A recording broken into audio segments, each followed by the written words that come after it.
that I'm supposed to give a welcome, but I'm going to start by asking a member of the committee, Dr. David Henry, to say a prayer for us, and then we get into the business of the evening. Dr. Henry, who is behind me somewhere. Prayer, please. Thank you. Good evening. Let us pray. Heavenly Father, we acknowledge your presence here today as Eternal Father. And we pray your guidance, your insight, your discernment, your blessing on these proceedings. We are at a very important juncture in our nation's history. And we pray, Lord, that you would guide us as we seek to address matters of constitutional reform. We ask for your wisdom. And we pray, Lord, that every contribution will be heard, will be received, and that together we'll be able to build the kind of Jamaica that we all long for. So we ask your blessing on these proceedings. In Jesus' name, amen. Amen. I want to start by recognizing our custos, who is always with us, the Honorable Garfield Green. We have behind me, the Minister and co-chair of the Constitutional Reform Committee, the Honorable Marlene Malahoo Fort, or members of Parliament, two from Manchester. Ladies first, Rhoda Moy Crawford and Mikhail Phillips. Councillors present, I don't want to start naming and miss out anyone, but I see Lizzie, I see Mr. Olive. I suspect there are more, but poor eyesight, going away. But importantly, I want to welcome the members of the Constitutional Reform Committee who are here with us this evening. I'll have to look around to see who is on stage. I see Dr. Nadine Spence, Dr. David Henry, Senator Donna Scott Motley, and of course, Mr. Hugh Small, former countryman, but moved back to Kingston. In front of me, I see Ambassador Rocky Mead. I don't know if Rocky is his real first name, so I had to stumble a little bit. Lalita Davis-Mattis, Dr. Elaine McCarthy, and did I miss anyone? Sujay Boswell, but I'm not seeing Sujay. He was here earlier.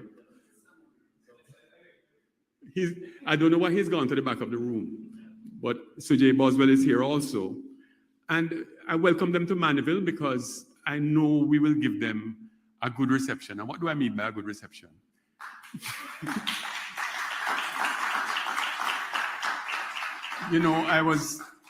When you reach a certain stage in life, you can reminisce. And I was reminiscing with Stafford Horton a few minutes ago that he is a regular attendee to these meetings. So over the span of 30-something years, we've come to a series of public fora. This is not the first, let me tell everybody. And this is why I say Mandeville is an interesting town, because we always get good engagement in these sorts of opportunities to engage our lawmakers, our policymakers in improving our systems of governance. So we have been here before. We have been here talking about cabinet size. I remember we had, back in the early 90s, 92, 93 maybe, we had a public forum at the Cecil Charlton Hall. And you might recall, I remember D.K. Duncan was there, Dorothy Lightburn and others were there. Good public engagements. And we have had several over the years. I remember being a panelist on one with the Honorable David Core, David Batts, who is now a judge, talking about the, trying to remember which one now, Caribbean Court of Appeal. So we have had different engagements, and I know we will do well here this evening. And why do I say we will do well?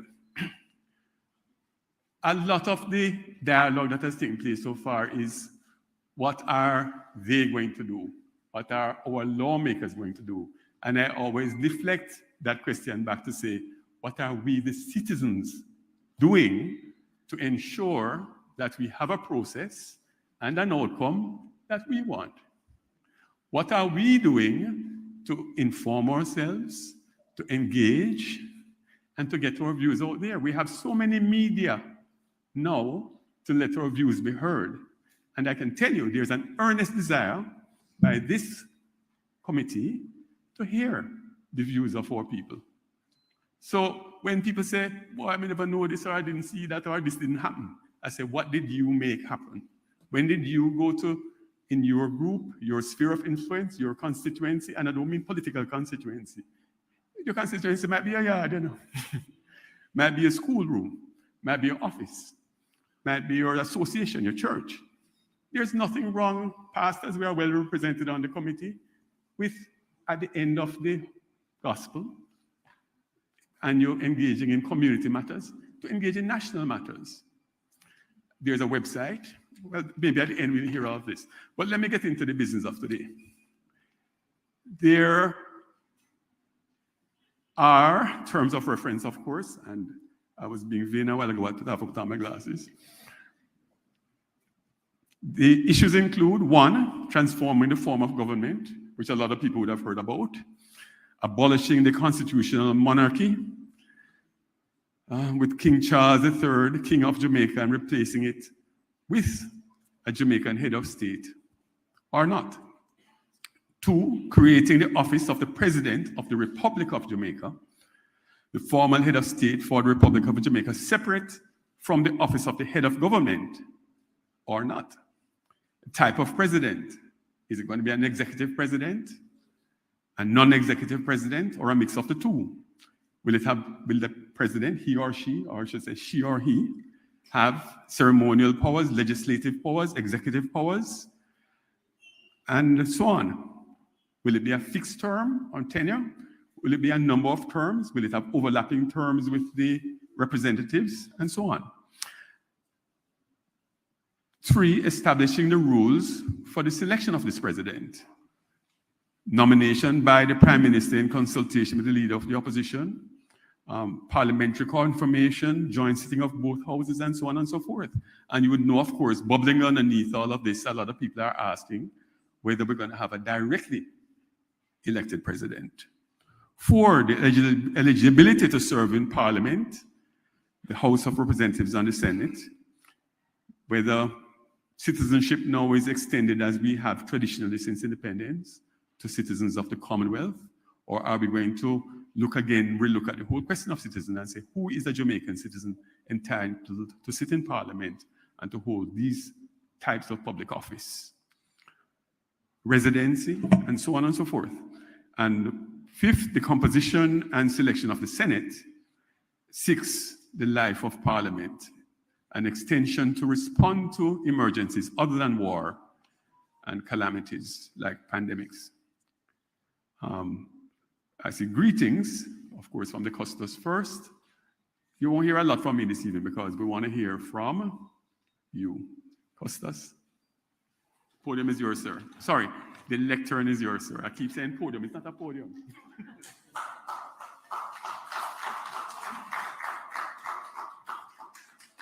Thank you, Mr.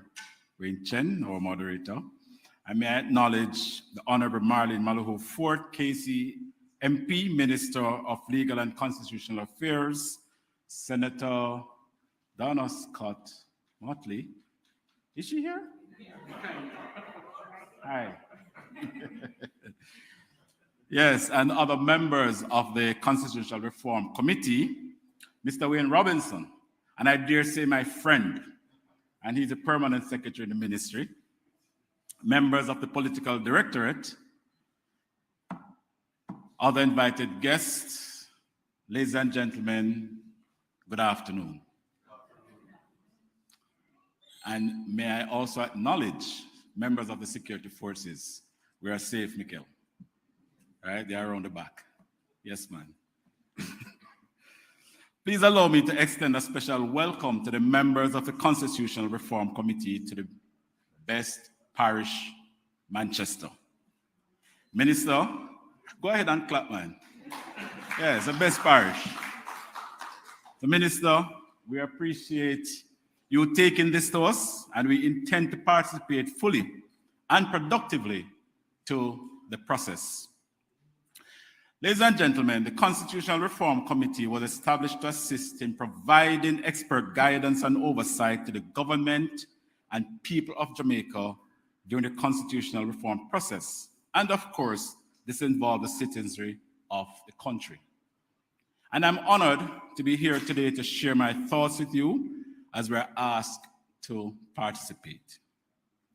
Jamaica is one of the few countries in the world that still has a constitutional monarchy, with the King of England as our head of state. This means that we do not have full sovereignty over our own affairs, and that we are subject to the laws and decision of a foreign power. It is believed that this is not acceptable for a sovereign nation in the 21st century, when we have achieved so much as a nation and as a people. It is widely believed that if we had a constitutional republic, this would give us more control over our destiny and more respect and dignity in the international community. It would also reflect our rich and diverse culture, our history of struggle and resilience, and our aspirations for the future. A republic would be more democratic, more accountable, and more responsive to the needs and wishes of the Jamaican people. The government of Jamaica has taken the bold step and wants to include us. The time has come for us to become a republic. The time has come for us to make our own history, but we must do so responsibly. I therefore ask that we participate in the process, for which we must be proud of. We must stay clear of misinformation and not to become misguided in our judgment and decision process. We should not allow what happened to us during COVID to happen to us again. We followed a lot of story out there, and we did not protect ourselves by getting vaccinated. But let us look at Brexit as an example, where 52% voted for them to leave the EU. And the large majority of the 52% did not know what they voted for. They followed the crowd, they followed the noise and voted, and they regretted it. Yes, let it not happen to us. And I also want to point to some things that I've been hearing. The committee is made up of a wide cross-section. The church, civil society, politicians on both sides. And I think all of us have access to at least one of them. But yet I hear comments in the media about what is happening to the process. They want to make suggestions as what to happen. Instead of speaking to their leader who sits on the committee, they go in the media and they share their opinions rather. Don't know why, but it has potential consequences. And we should always remember that our comments have the power to influence others and to shape their opinion. And that is what I'm asking us to avoid. Let us not speculate. Let us not speak loosely.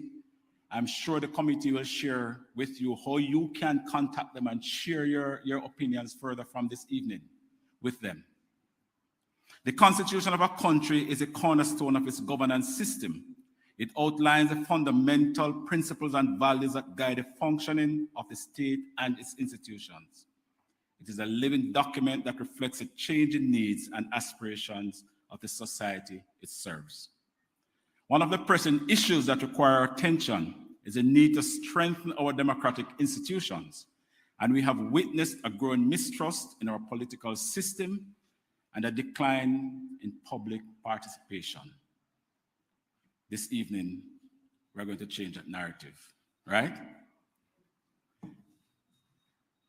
We need to address these issues and ensure that our institutions are accountable, transparent, and responsive to the needs of the people.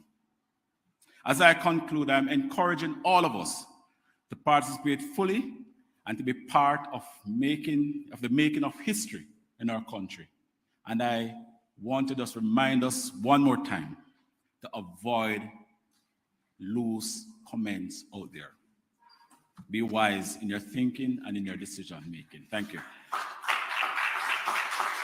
Thank you, Costas. I will now invite the Member of Parliament for Manchester Northwestern, Mr. Mikhail Phillips, to offer greetings. But I see he got distracted. There's a...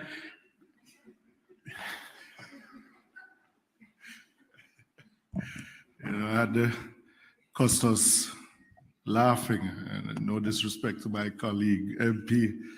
When you said member of Parliament for Manchester, I said MP for Manchester. Yeah, so Custos is laughing. But yeah. Let me welcome the committee to the happiest parish in Jamaica. Yeah? That's why the Custos was laughing.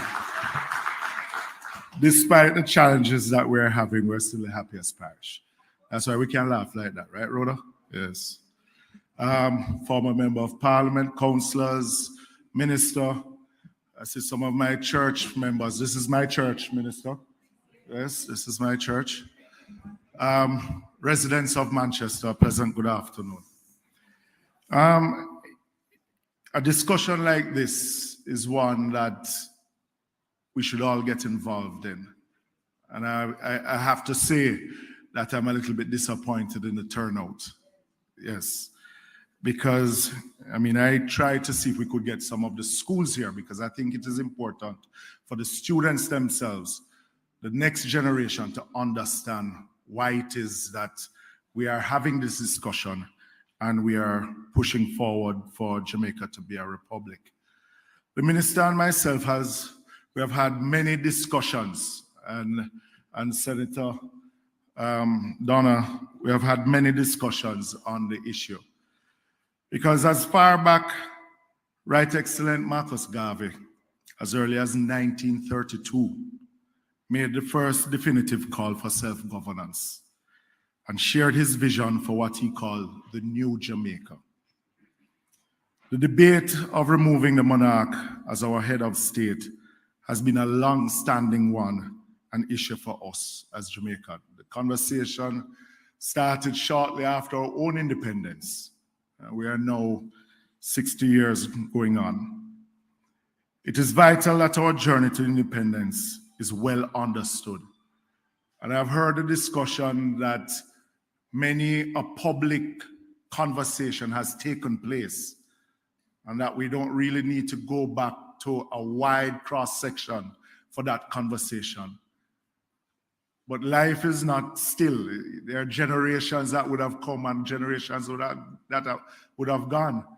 But many Jamaicans still not understanding why there are some that is still pushing for us to be a republic. In the past, we have seen polls done where 60% of Jamaicans say we should remain.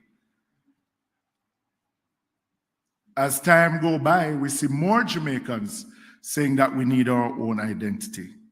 Many Jamaicans may not have thought seriously about the issue of Jamaica becoming a republic. It is critical for our own identity as a race of Black people. Becoming a republic is symbolic of us removing the shackles of slavery and oppression and removing the image of our colonial masters who had dominion over us. That for me is important. So many or too many conversations have taken place. The important thing is that even both political parties had their differences, and we have come to a point of compromise on how it is to move forward.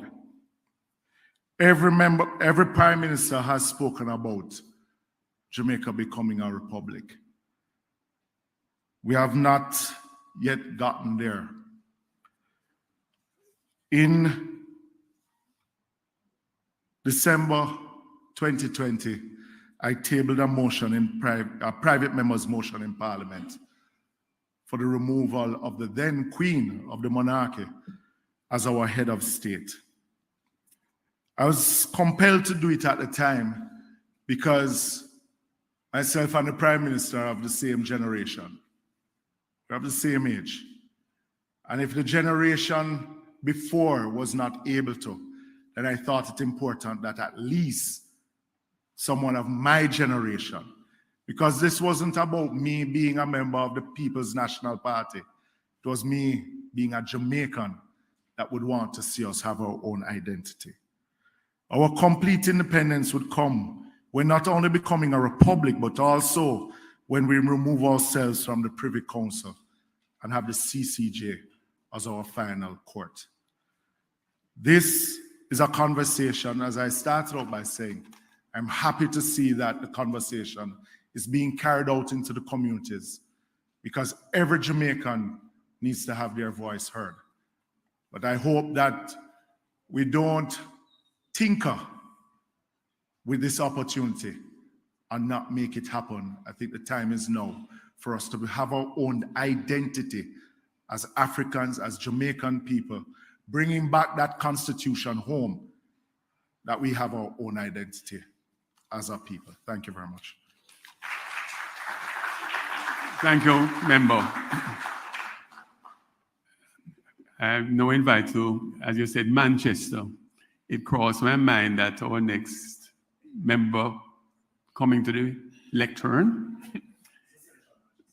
is Manchester Central. But you know, the interesting thing is that she's the first woman in almost 80 years of adult suffrage to be elected from this parish. It's not really blot on us, but Miss Rhoda Moy Crawford, Member of Parliament for Manchester Central. Thank you, Mr. Master of Ceremonies. You know, when MP Michael Phillips mentioned that this is the happiest parish, I realized that our visitors especially had a quizzical look on their faces. And I'm just here to put that to rest. It is true, a survey was recently conducted across the island, and it was found that the people of Manchester are the happiest people on the island.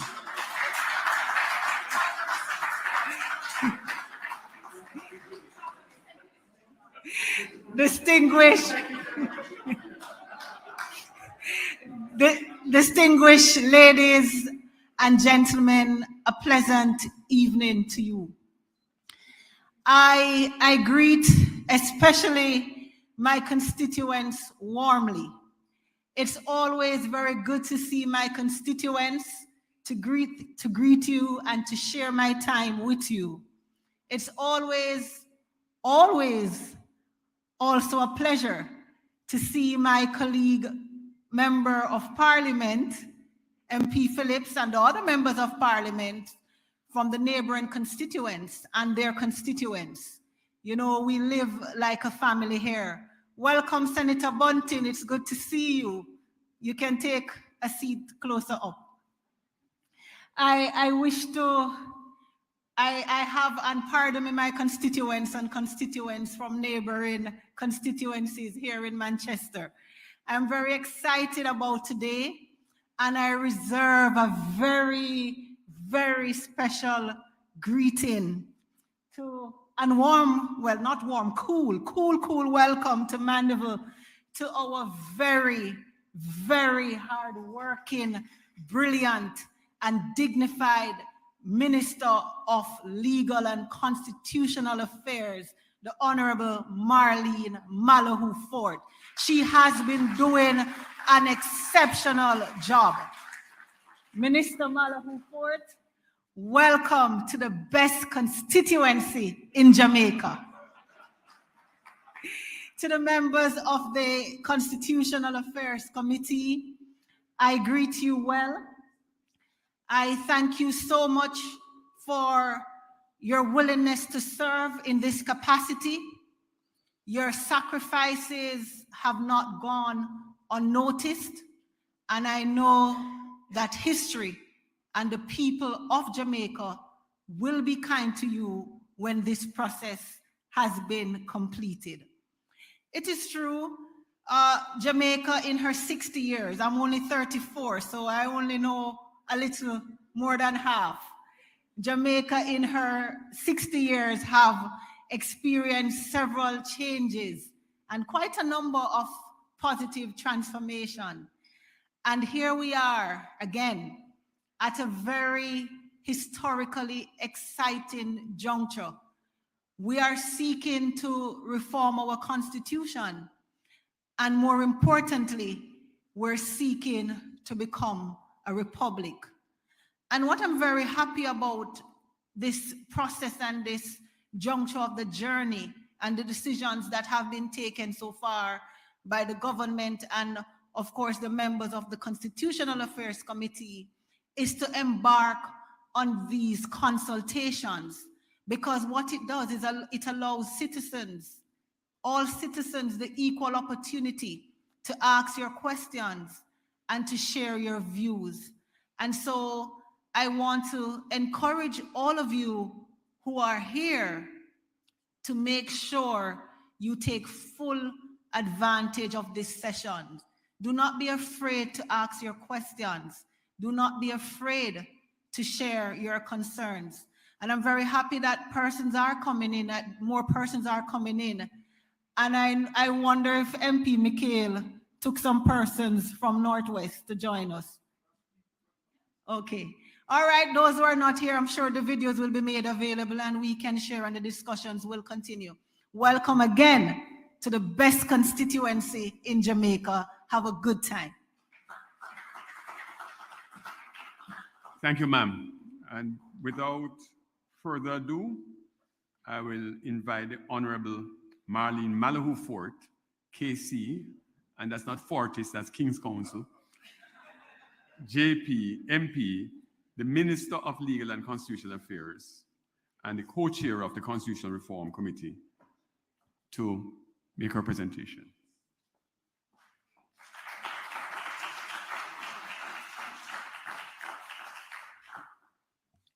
Thank you to the very distinguished moderator, Mr. Wayne Chen, LLB, JP. I was asking him whether he had missed practicing the law, and then he told me he had never really practiced the law, but constitutional law is actually his favorite subject. Thank you so much for graciously accepting our invitation to moderate this important public engagement. I'm Custos, colleague MPs, fellow CRC members, distinguished ladies and gentlemen all. It's usually a cool time in Mandeville, but it's a warm afternoon. I'm so pleased to be here to engage with you, along with members of the Constitutional Reform Committee.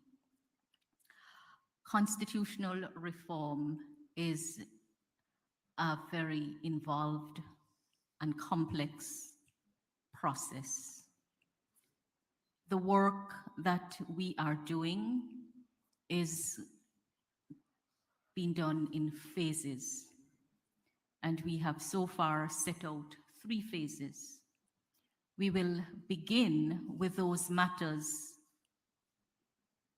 requiring change that must ultimately be approved by the people. And that simply is what the referendum is. The matters are fixed in the Constitution. I don't get to choose them, and you don't get to choose them. They are the same set of matters since the Constitution came into force in 1962. A lot of work has been done in the past about changing the form of government in particular. And currently we have, as you have heard, a constitutional monarchy, because the Constitution vests the executive authority of Jamaica in the monarch, now in the person of King Charles III, King of Jamaica. King Charles III, King of Jamaica. You may not have thought of him like that, but constitutionally, when we refer to the king, he is King of Jamaica. The Constitution, as our supreme law, also sets out the major institutions in the country, and it sets out the distribution of power, who does what, broadly speaking. The Parliament as a legislative branch of government also comprises King Charles III, King of Jamaica, a Senate, and a House of Representatives. In this phase of the reform, the goal is to, among other things, abolish the constitutional monarchy as our form of government and replace it with a republican form of government. And republics emerged as alternatives to monarchies. This will mean creating an office of head of state, formal head of state, one that is not a representative of a foreign monarch who is also our monarch. One of the questions, as you heard from the moderator, is what type of presidency we should have and what powers should be vested in the office of president as the formal head of state for the proposed Republic of Jamaica. All countries have a formal head of state and a head of government. Some countries have the same office holder for both. And one of the questions is whether we will continue what we have, except that our new head of state would be a head of state in his or her own right, instead of being a representative of the monarch. There is a process that we have to go through. It is a specific process. It doesn't matter how much agreement we have reached on the need for change. If we do not go through the lawmaking process, we will not achieve the change. And this process means that we have to put a bill before the parliament, and bill is the name that you give to a law while it is being made before it's actually passed as law. And that bill has to be passed by both houses of parliament with a special 2/3 vote. And thereafter, it has to be approved by the people who are registered to vote. So it's not any member of the public, but a person who is registered to vote. And that simply is what the referendum is. For the kind of changes that we are seeking to make in this phase, there is also a specific process that you have to abide by when the law goes before the parliament. A period of at least 3 months must elapse between the tabling of the bill, that is when you introduce the proposed law into the parliament. So that's the tabling, what we call the first reading of the bill, and then the second reading when you commence debate on the whole text of the bill, 3 months. So in the normal course of things, outside of specific matters in the Constitution, you can table a bill and you can suspend the standing orders, which are the rules of the parliament, and you can debate it, vote on it in a day. We have done it in the parliament. It's the exception, not the rule. Or you table it and you commence the debate the following week and you pass it. Not so for the kind of reforms that we're seeking to make to the Constitution. 3 months between the first reading and the second reading, between the time when the bill is tabled and when the debate commences. And then after the debate is concluded, another 3 months must pass before you vote on it. And the big question is, what do we do with those 2 periods of at least 3 months? Because the people will have to vote to approve the bill after it is passed by both houses of parliament. That time is to be spent educating the people and consulting. First of all, letting you know what is in the bill, because even though we will have discussion here before the bill is tabled, you will still have to know what ends up in the bill. Sometimes the discussions are much broader than what actually goes in the bill. And then after the debate is concluded, we will have to assess whether there is anything to be taken into account that may require an amendment to the bill before it is passed. Then it goes to the Senate. The Senate has to pass it with a 2/3 vote, and that can only happen if both government and opposition approve. At least one member of the opposition in the Senate would be required to vote in favor for the 2/3 vote to be achieved. And then there is also a delay period before it goes to the people. So it's a very specific process. I do not determine it. The Constitution itself sets out what that process is. And it has to be honored, because if it is not honored, then the bill will not be valid. It's technical work. So we really want to hear from you, and we want to hear your views on the matters being deliberated on. Already, there are numerous questions being asked. A lot has been said about what the committee is doing and not doing. Be assured that we are not a committee that is a secret clan working behind closed doors to cook up anything to put before the people. We're not starting the work from scratch. We're actually building on work previously done. We're assessing recommendations previously made to the Parliament, but which were not implemented. And given the passage of time between when the recommendations were made and now, the government thought it fit to see what fresh perspectives need to be considered before we implement. There is really no room for change in the subject matters that require the approval of the people to change in the Constitution. Like I said before, those are set. So we're here to take your questions. Hopefully we will be able to clarify and answer the questions, but we also want to hear your views, because your views matter. And it is because you also have to participate in the process why we must engage with you. In the normal course of things, your representatives in Parliament would vote to make laws. The only time the people of Jamaica will participate directly in the lawmaking process is when we are changing those matters specified in the Constitution. They are regarded as the deeply entrenched provisions. Deep because they are given the highest level of protection. So parliamentarians by themselves can't change them because they go to the heart of our system of governance. And this is where we are in the constitutional reform process. I look forward to hearing your views, and hopefully we'll be able to answer your questions. Thank you. Me again.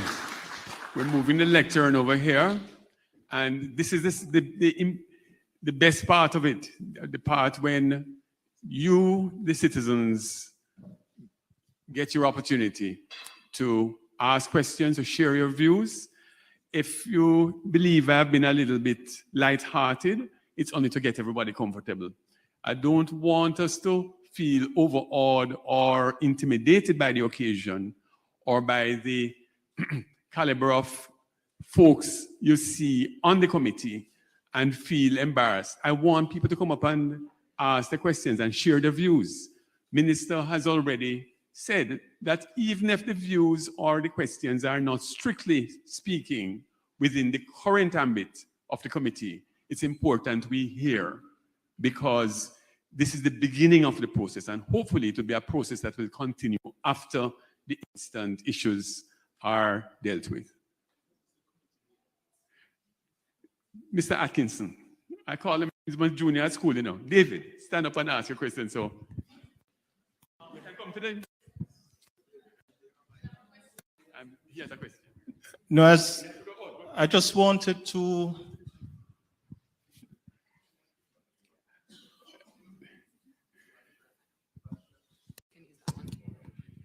The question I was asking is, the committee, how many members are there on the committee and how is it made up? Because we have heard some things and I just want to be sure. And is the committee still as it was at the beginning, or has someone been removed?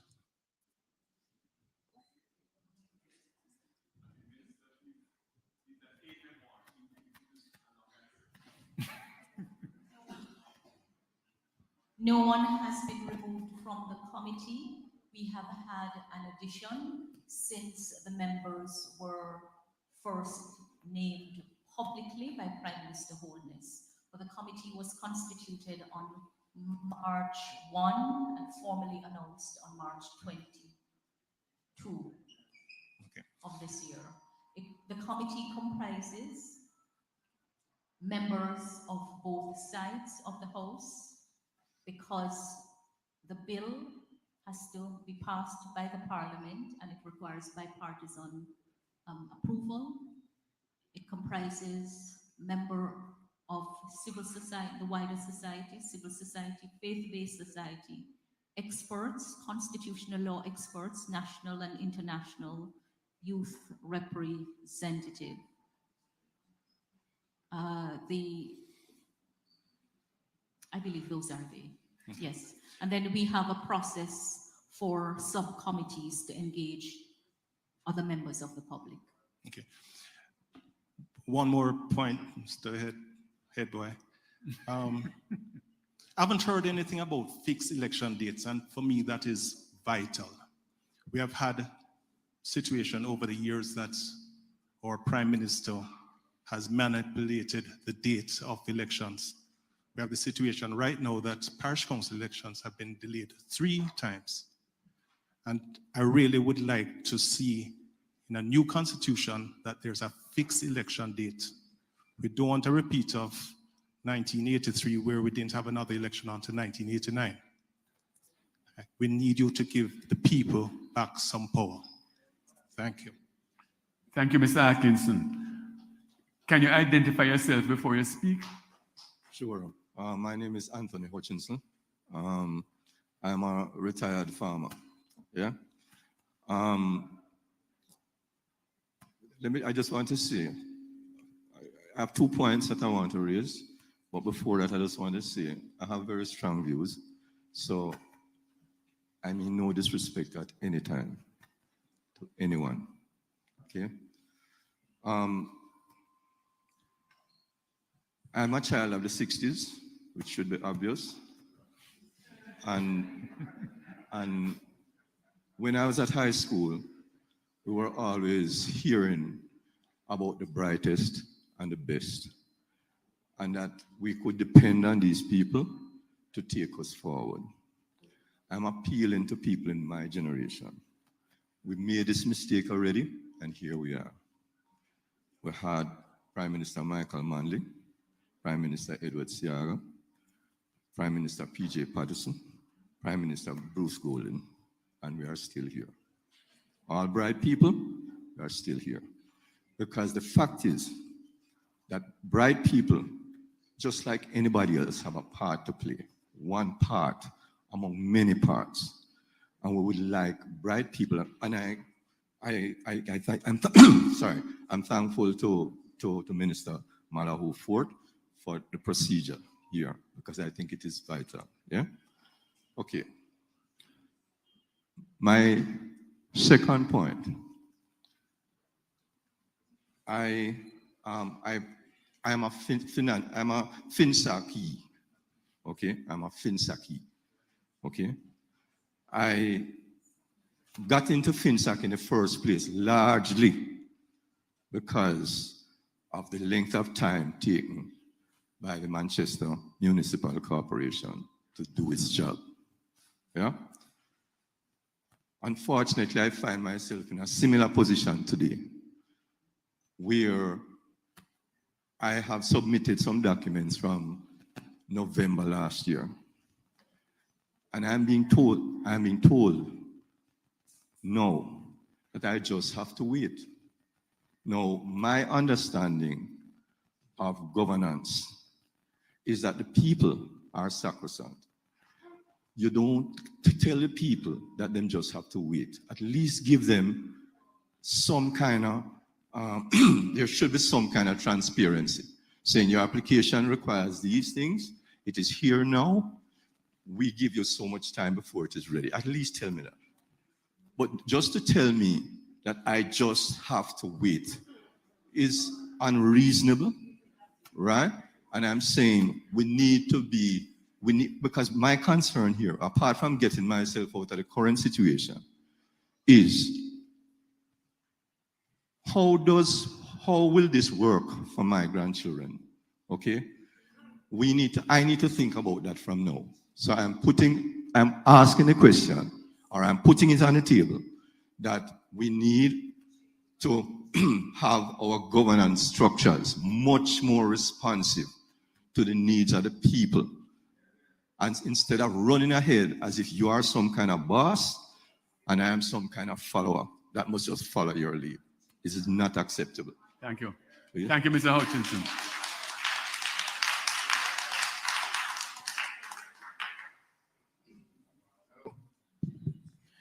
Good evening. My question is... Your name, sir? Sorry. My name is Alwyn Gregory, and I'm a mariner. My question is in two parts. In light of the substantial pushback that the committee has had about recommending a ceremonial head of state, do you now accept that it was premature for you to announce that decision before these public consultations? And my second part is about the same thing on the theme of the president, or what you call Republic. A republic. My question is, you have recommended a ceremonial head of state. And in this document that you gave us this evening, I can see the thinking behind that. It lays out why you think that is it's best to go with a ceremonial head of state. My question is, why can't we have our cake and eat it? Why can't we have a ceremonial head of state and a directly elected head of the government? So one of the reasons I say this is because I am of the view that a ceremonial head of state does play some very good roles. For example, the very existence of this committee, I suspect the Governor General exercised some soft power behind the scenes to get this committee going because of the disagreement that existed between the opposition and the government. So I am saying we can have both. We can have a ceremonial head of state and we can have a directly elected executive. Thank you. Thank you, sir. Costas. Do I need to introduce myself? Can I respond to his first question, Chairman? Okay. Oh, Sure.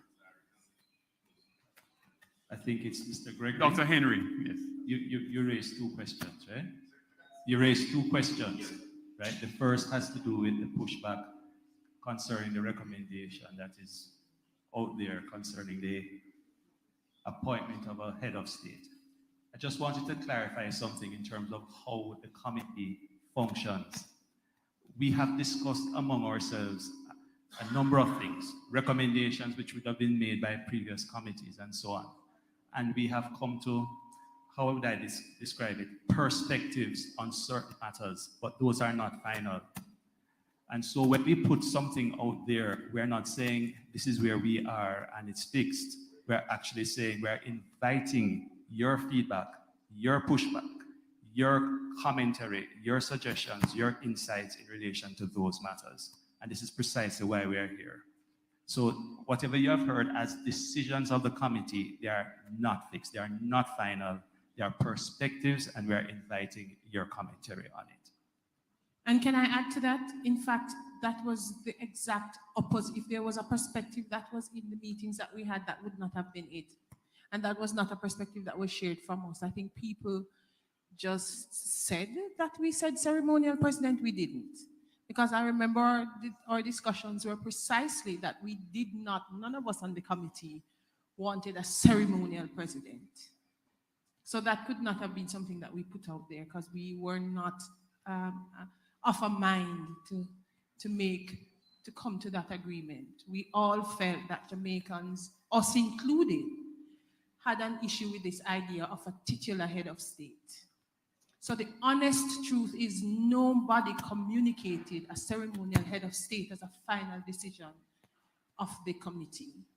I think people ran away with a number of conclusions.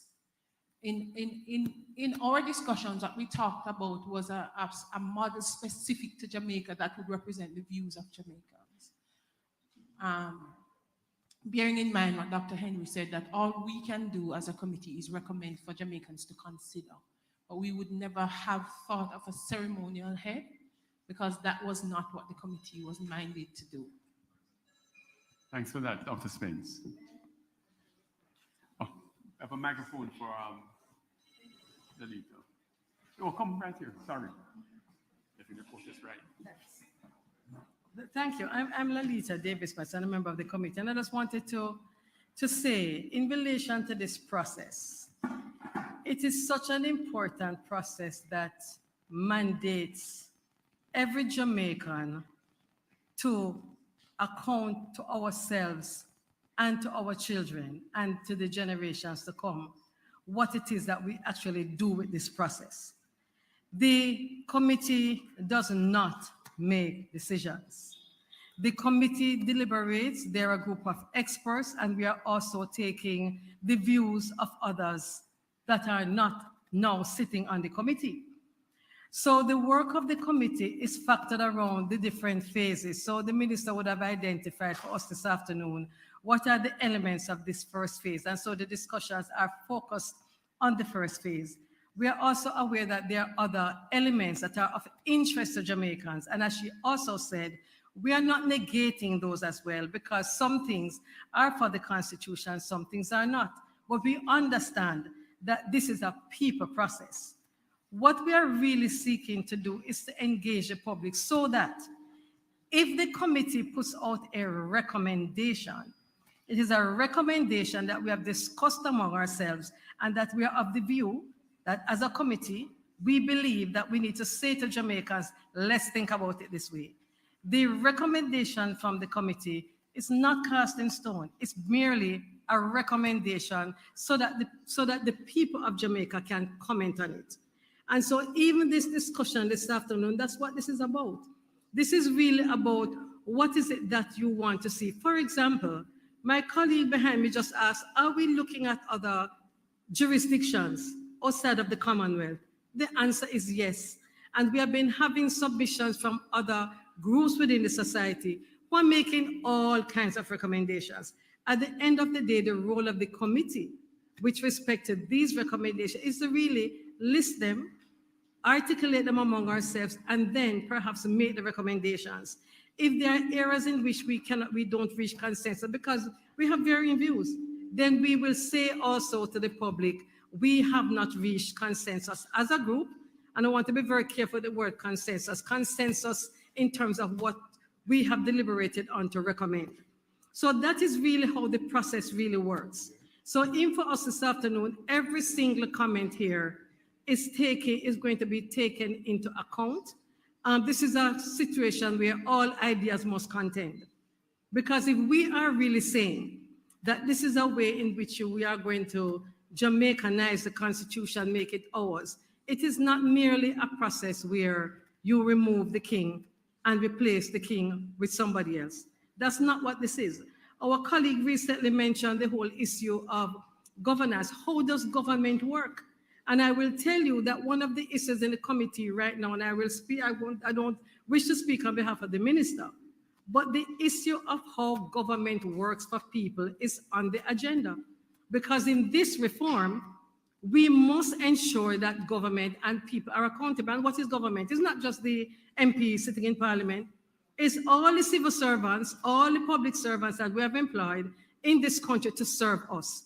And I also want to make the point that sometimes, and in this particular process, I think one of the things we need to do also is to really look at how government works now. What does the law say now in terms of government and governance? What do the policies say? Because many times it's not a lack or any lacuna in the law, you know. It's because we ourselves don't keep the people that we have been elected accountable. So sometimes we need to look at the system. Is anything really wrong with the system? What is it that we need to do? And if it is working for us.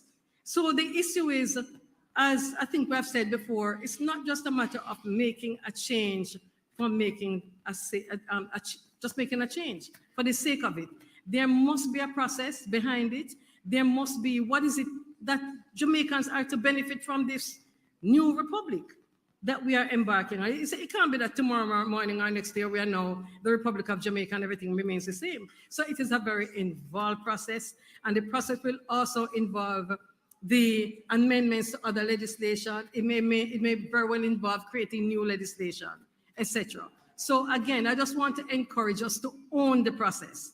I think it's important to own the process, and those of us who are more endowed to explain the process and to interpret the process, I believe have a higher obligation to ensure that we interpret the process correctly and that we seek for the truth. And as someone said earlier, the committee members are accessible.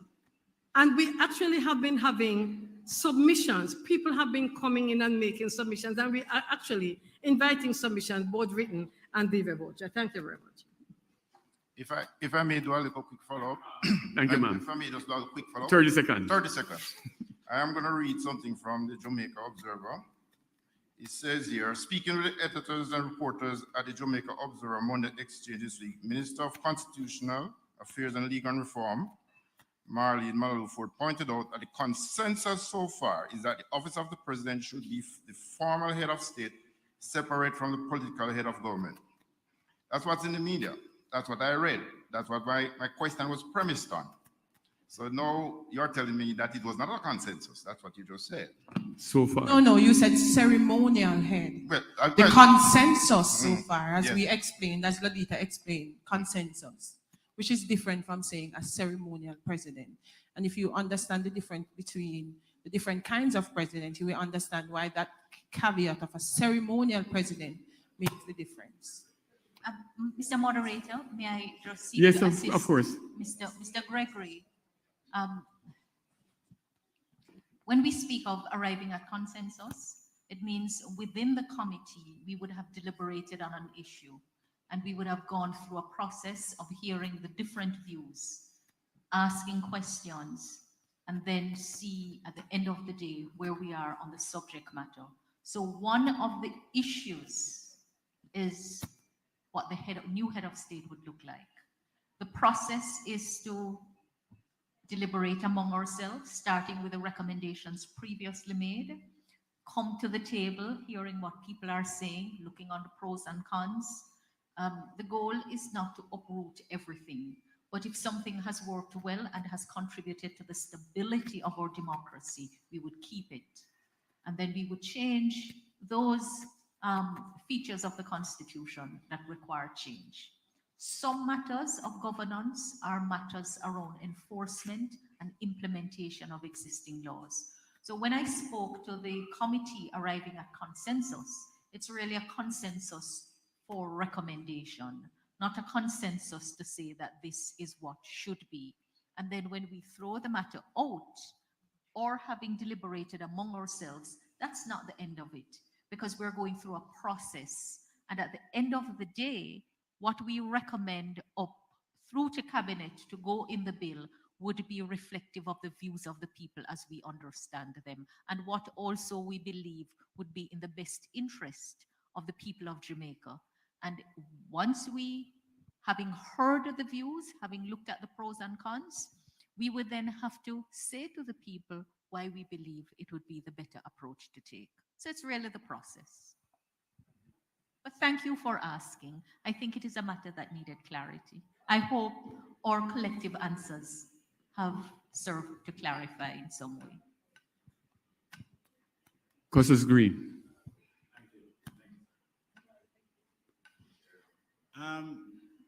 Minister or entire committee, they, for a lay person, they see this change as leaving behind the king, moving away from the king, leaving the monarchy. I've heard persons in the legal fraternity say, bring the Constitution home. It belongs to us. what are some of the obvious changes that we could see between the current system of government and what we are now working towards? Are there any changes that we will be able to see, rather more than just to say we are no longer under the king's rule?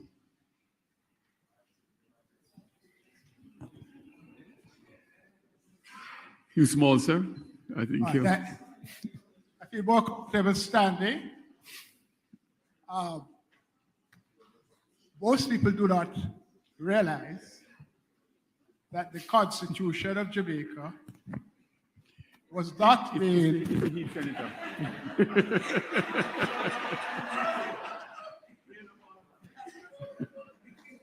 I hope you pay attention to what I'm saying.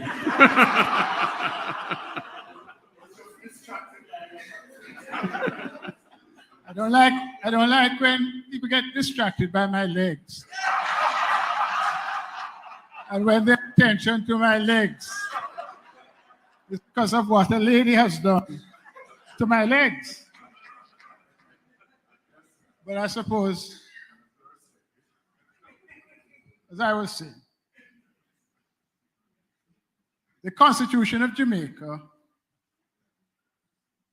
was made at Buckingham Palace and signed by a man named Mr. Agnew under and by the authority given by Queen Elizabeth II. The Constitution of Jamaica that was made in Britain is a document that creates the House of Representatives, the Senate, the Supreme Court of Jamaica, the Court of Appeal, the Office of Attorney General, all of the institutions of state that we have today are the product of a piece of English legislation. Members of Parliament, Crawford and Phillips, do not sit in a parliament that has any responsibility for what is in the Constitution, except those clauses that were amended since independence, and in particular, the Charter of Rights. Part of the objective of this procedure is to make sure that the document, which is about that fact and has just short of 200 pages, is going to be legislated not only by our Parliament, where Donna Scott Motley sits in the second chamber, and we don't want to quote it as upper and lower, because actually the law is upper in that that is been put there by the people. To have a constitution that is passed by the House of Representatives and the Senate, and for the first time in the entire history of Jamaica, legislated by the electorate. Because when we had a referendum in 1961, it was not to create a law. It was simply to say, do we stay or do we go? And stay lost and go won. And interestingly, at that time, neither of the parties was able to use their political symbols on the ballot. One of the things that we're going to have to look at this time is what are the symbols that are going to be on the ballot, since although we have made some progress, there is still a lot of illiteracy in the country, and people must be able to know when they mark their vote beside a symbol that that is indicated yes to change or no to change. And interestingly, and I'm sure that Peter and his, Michael and his colleague who sits beside him will be interested to learn that prior to 1961, The symbol of the PNP was the head, and the symbol of the JLP was the hand. They were not allowed to use those symbols in the referendum. The symbols that they had to vote for was yes was a tree and no was a bell.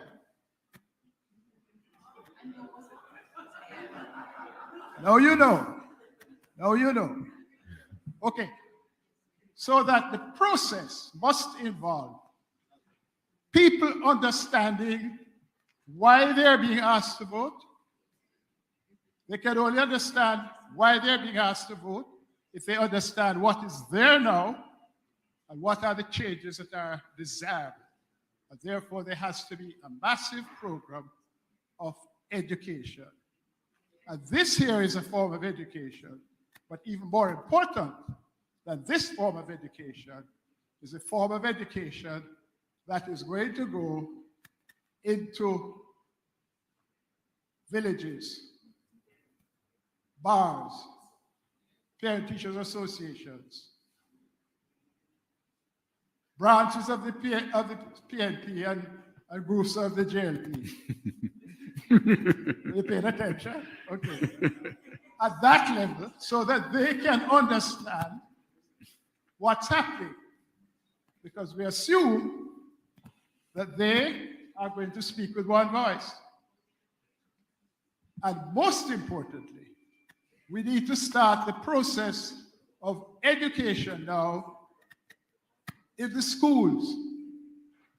There are children in, I can't remember what grades they are because I'm an old timer from before independence. There are children in 4th, 5th, and 6th forms who will be entitled to vote in a referendum. You have to have a different form of motivation to them so that they understand and that they know that they will be able to play a part in this historic experience. So when we say Jamaicanize the Constitution, it means that it will be the product entirely of the House of Representatives, the Senate, and most importantly, the people. First time, we'll be making law. And that is going to enable us to say the people made the House of Representatives, they made the Senate, they made the court system, they made all the other officers of state, and therefore a free constitution, free republic. Thank you, Mr. Small. You know, Minister. You were calling on me. I think Hugh has done a good job, but I hear people say, we don't want it to be just symbolic.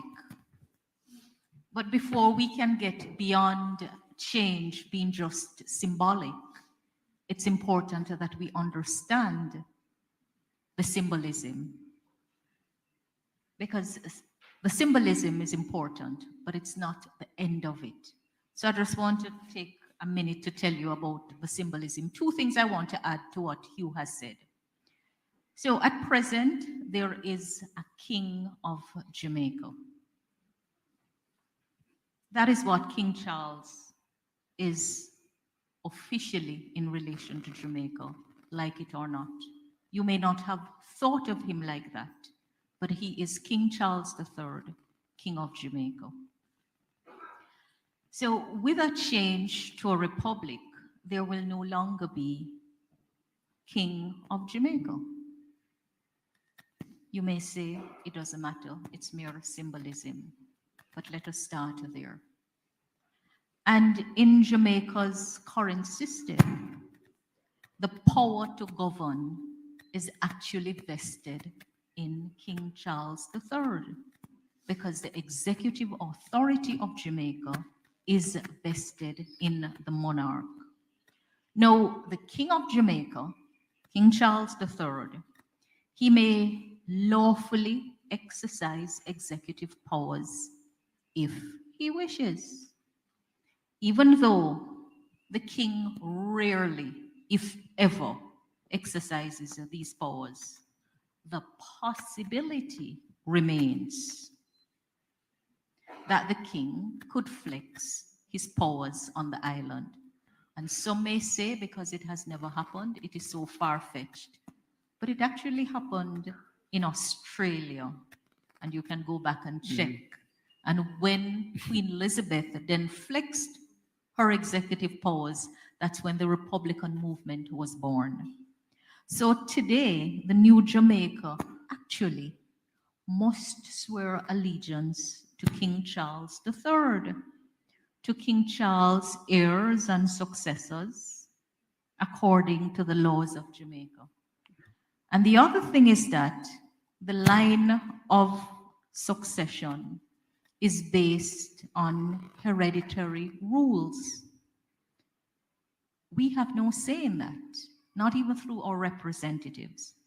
When Jamaica becomes a republic, succession will occur in accordance with our laws, and in particular, what we set in the Constitution or at the lower level. The second thing I want to say, that there is an irony that has had me puzzled.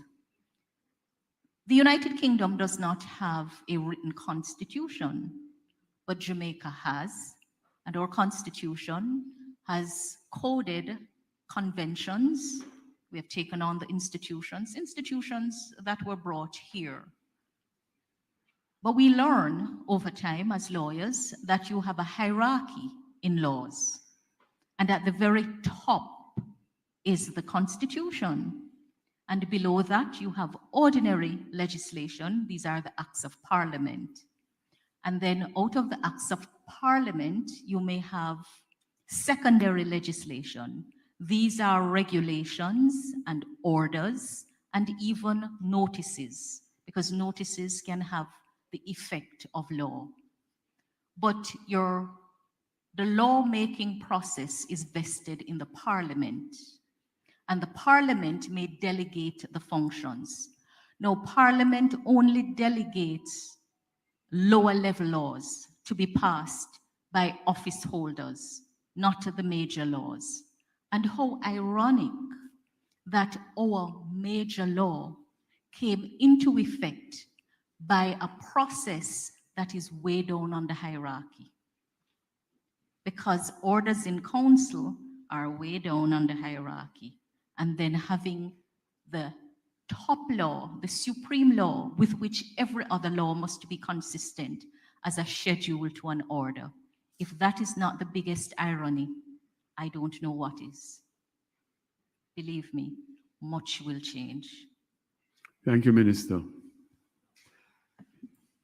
Greetings, everyone. Yesterday, may God give you good health. I am highly Mikhail Kojo, many things to many people, including being parliamentary caretaker for Westmoreland Eastern, and also the author of this document. We, the people, propose Constitution of Republic Jamaica. That has been a public document since July 26, 2021. It contains 86 articles, arranged into 7 chapters over 40 pages, includes an acknowledgement and an index. You all may have a copy by sending a WhatsApp text to 1-876-225-1163. That's 1-876-225-1163. WhatsApp. I am here today to present to the Honorable Minister this hard copy of the latest revision of We the People proposed Constitution of Republic Jamaica, dated May 1, 2023, and to ask, when may I expect to be invited to sit with the Constitutional Reform Committee to go through that document, article by article, to see what is important and good for our country, Jamaica, land we love, as we seek to make it a better place for ourselves and our future generations. Step forward, citizen.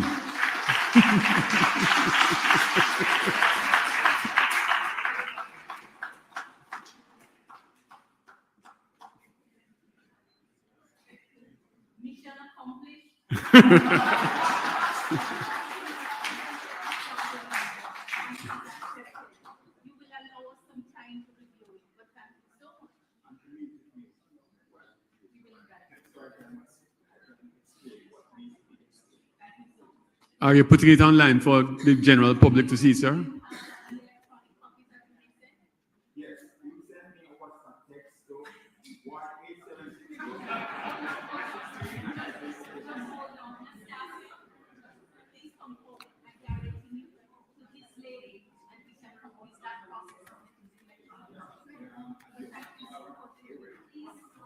Can you say the number again?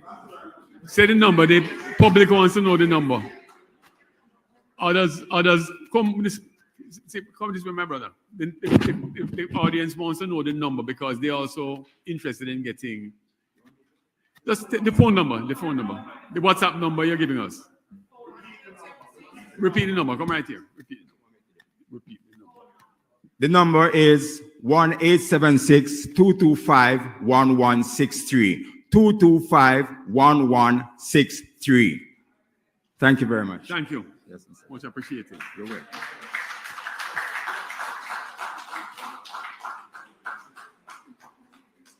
You see, this is what we are talking about, you know. The citizens are the ones that drive the process. Citizens in a democracy. We touched on stability earlier, you know. There are some things we take for granted in Jamaica. Jamaica is one of a small handful of developing countries that have remained unbroken democracies for the 60 years. One of 3, arguably 4 countries in the world that have remained unbroken democracies for the 60 years. Mrs. Sonia Allen. Good evening, panel. Welcome to Mandeville. My concern is, why the rush? Why the rush? This is a very serious thing. Let me just touch back a little. I can remember by the color of my hair and how I look, I can remember as a little child hearing my parents discussing the Federation. All right? I heard them discussing it among themselves, their friends, their neighbors. It was a big thing. For those who may know history, I won't bother to go into detail. Now, here I am. And I am now being part of a discussion. But I am concerned that this thing is being rushed. And rushing amongst my people creates suspicion. Let's just not push that aside. The Costa spoke of Brexit. That's an eye-opener. And we shouldn't not think about that. I really couldn't care less whether Charles is there or he isn't, because frankly speaking, even in his own country, he's being put aside. But I listened to what the Honorable Minister said, and I have seen a little bit now of why I would probably want to see a republic. So you see, the forum is good. But for me, we are going through some serious economic problems here in this country. And I don't know if this is really this is going to cost the country a lot of money. And we have some very serious pressing problems. We are looking at, and it's Child Month, it's May, and it tears my heart. I watched a documentary on TV just about 2 weeks ago, where our children were sleeping, the street children, in the old Odeon cinema in Kingston. And when the cameras went in, they were lying down in the same dirty, filthy clothes. Their feet were the same color as the tar. They had sores on their legs. It tore my heart that this is the generation that is to take over from us. To me, that's a priority. Our health system is broken. People are waiting for 2 years for simple hernia operations. I'm a nurse, I'm a past nurse, I'm an old nurse. It's not to be. In other countries, it's a walk-in, walk-out procedure. Water, we don't have. Every night on TV, and I'm not being facetious, I mean, I'm just expressing as a Jamaican. Things that to me are far more important at this moment in time than for us to be spending money on this. How many of us realize that all the paper that is used in every ministry with the Jamaican coat of arms and et cetera, will have to be thrown out if we change, when we change and we become a republic? There are so many things that's going to cost a lot of money. And as at my stage in life, I am, and I'm sure a lot like me, we are very concerned about money and money spending. Our roads, yes, we have lovely highways being built, but internally, I drove from here to Ocho Rios on Sunday and I had to go through K Valley, and honest to God, it needs to be better. Please, that's the only central road we have, apart from going on the north, south, east, west highway. And that costs $6,000 just for toll. But, you know, I worry because there are no laws. Our laws are not protecting us. And I'm not saying the police not doing their job, but they are having a hard time coping. And the criminals are getting wiser than the police with better weapons to use. So guess what now? Where I stand, I want to hear a little bit more, Minister, and your committee. I stand corrected if you're doing that and if it is so. But I want to hear from, let us say, the legal minds of Jamaica led by the Chief Justice, our law students, our judges, our lawyers as a body, and how they see this thing and what are the changes and what they think. I want to see the PSOJ as a body meeting, giving their right. I want to see the spiritual leaders of Jamaica as a body. And believe me, within the spiritual leading of this country, we already have our problems. And I want to see the Medical Association of Jamaica involved as a body, as a group, making their contribution. Because I am sure what we are seeing happening overseas with all sorts of strange things, our medical association need, and I'm sure the Constitution, when whatever happens, is going to touch on all of these areas in some way. And so I would like to see that. I agree, you know, as Ronnie Thwaite said, a few town hall meetings do not public consultation make, and I really had to laugh. And I agree with Mr. Thwaites and others that we need at least 1 year of public education. Every Jamaican ought to have a voice in this process. The fact that you can't read and write don't mean that you don't understand and can't make your input. Listen to the man in the street. I learned about Goat Island when the interview was done with the people, the fisher folk down in Old Harbour Bay. That's when I really learned. And then that died a natural death. Mrs. Allen? Yes. You have quite a detailed I'm going to comment. Can I make one recommendation though? Yes. If you just encapsulate it and send it in, don't mind whether it is double space, single space, grammatical or edited. Right. A lot of substance in there. Okay, let me just finish now. Therefore, my concern is what part of the Constitution will be changed, Minister? If we could have them listed, Jamaicans could read them, and then show us what will those changes be replaced with or by. Thank you, ma'am. Okay, thank you.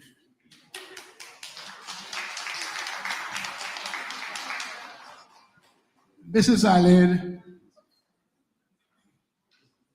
is my client. She has been my client for years. So she and I are the same vintage. Right, Sonia? Okay, good. So I understand her thinking. And a lot of the things that she spoke about, which the minister will answer to, are not constitutional issues. But she says, why spend the money? Well, from the time Elizabeth died, you know, a lot of the things that we have on police uniform and all sorts of other symbols have to change because it has E to R. Elizabeth II, Regina. The prosecution of criminal cases and a lot of the legal documents are done Regina versus Hugh Small for whatever offense I'm charged for. It now has to be Rex versus Hugh Small. So already, even without any initiative such as that, which is being undertaken by the government and the opposition, we have been put to expense because we are under the coattail of Camilla and her husband. But let me read to you. Yes, Peter, Camilla and her husband. Right. Let me read to you the beginning of the law where Jamaica Parliament changed its own constitution to bring in the Bill of Rights. I'm reading now. Whereas successive joint select committees of both houses of Parliament gave further consideration to the recommendations and received and considered representations made by members of the public, representations made by members of the public in relation thereto, and made recommendations thereon. And then it has a date on which the Governor General put his signature on it. Now, therefore, be it enacted by the Queen's most excellent Majesty, by and with the advice and consent of the Senate and the House of Representatives of Jamaica, in accordance with the provisions of Section 49 of the Constitution of Jamaica, and by the authority of the same as follows. So even when we have amended our Constitution, it says, by the Queen's most excellent Majesty. There are some symbols that need to represent us, so that we feel that same sense of the importance of symbols as we feel in relation to our music, in relation to our literature, and in relation to a symbolism that is Jamaican, that has nothing to do with the royal family.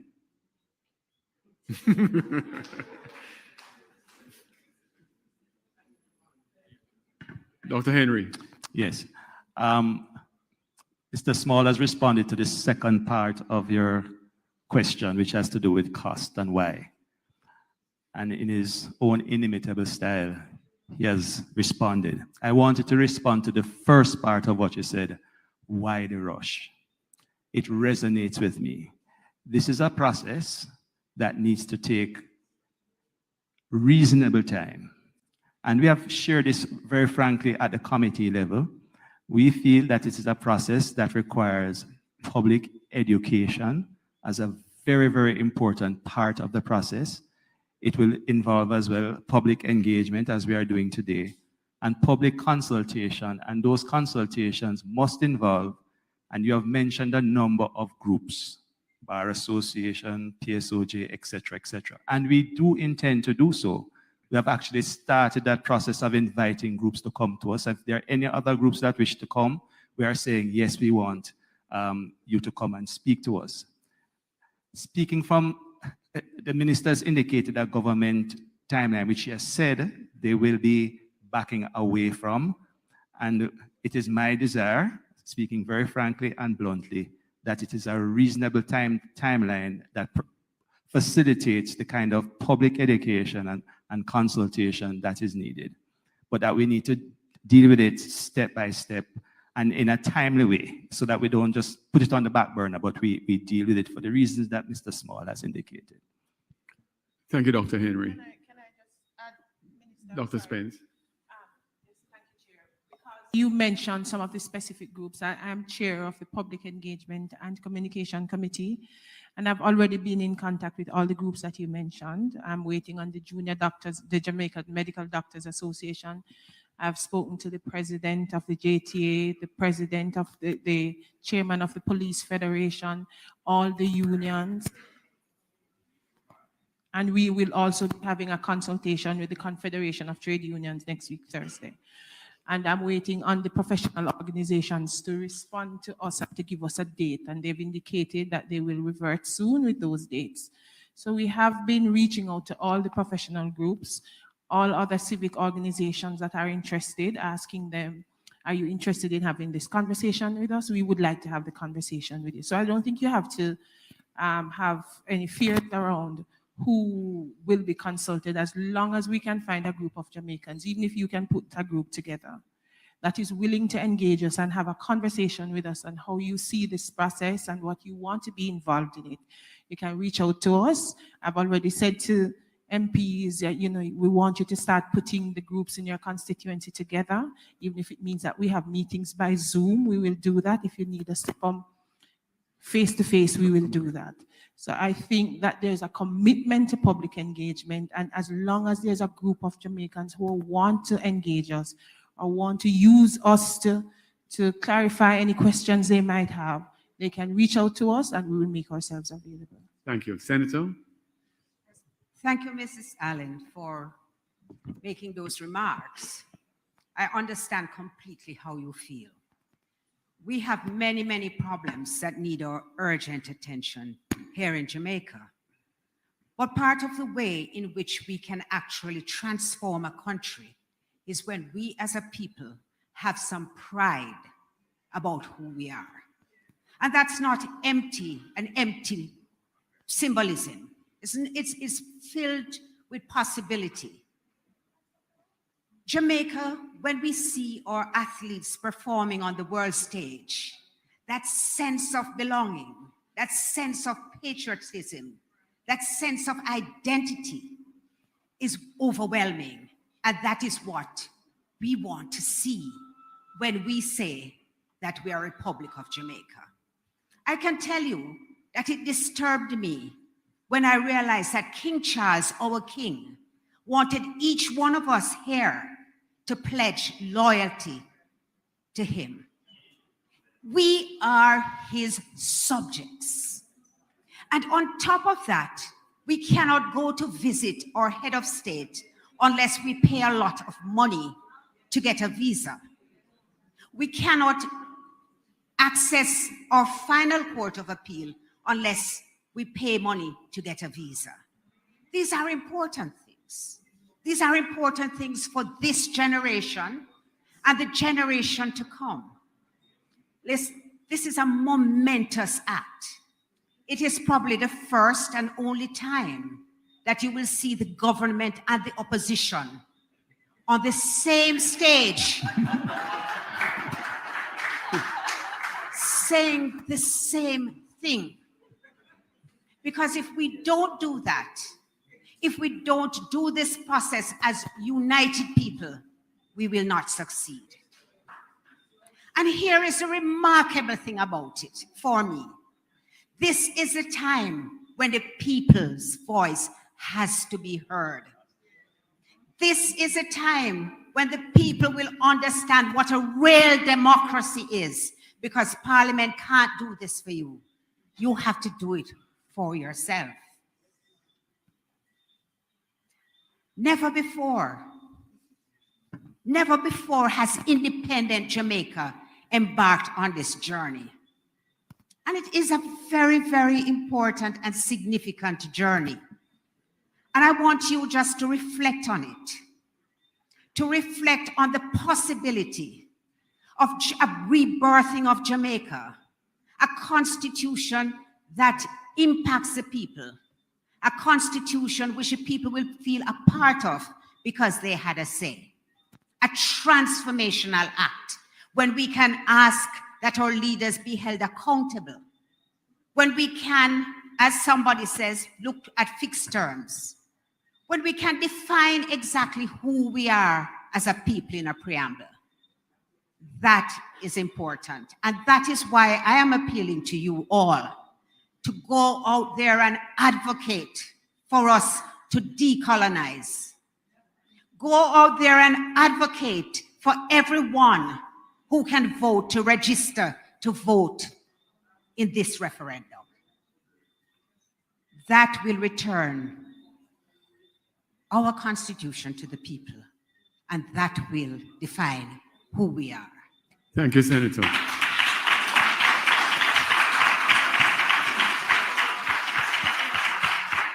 Before Councillor Jones-Oliphant speaks, just one small matter on the question of the cost to change to new forms. Perhaps this process will push the government's thrust towards a paperless ministries and paperless agencies. So it's actually going to accelerate the digital transformation. But over to you, Councillor.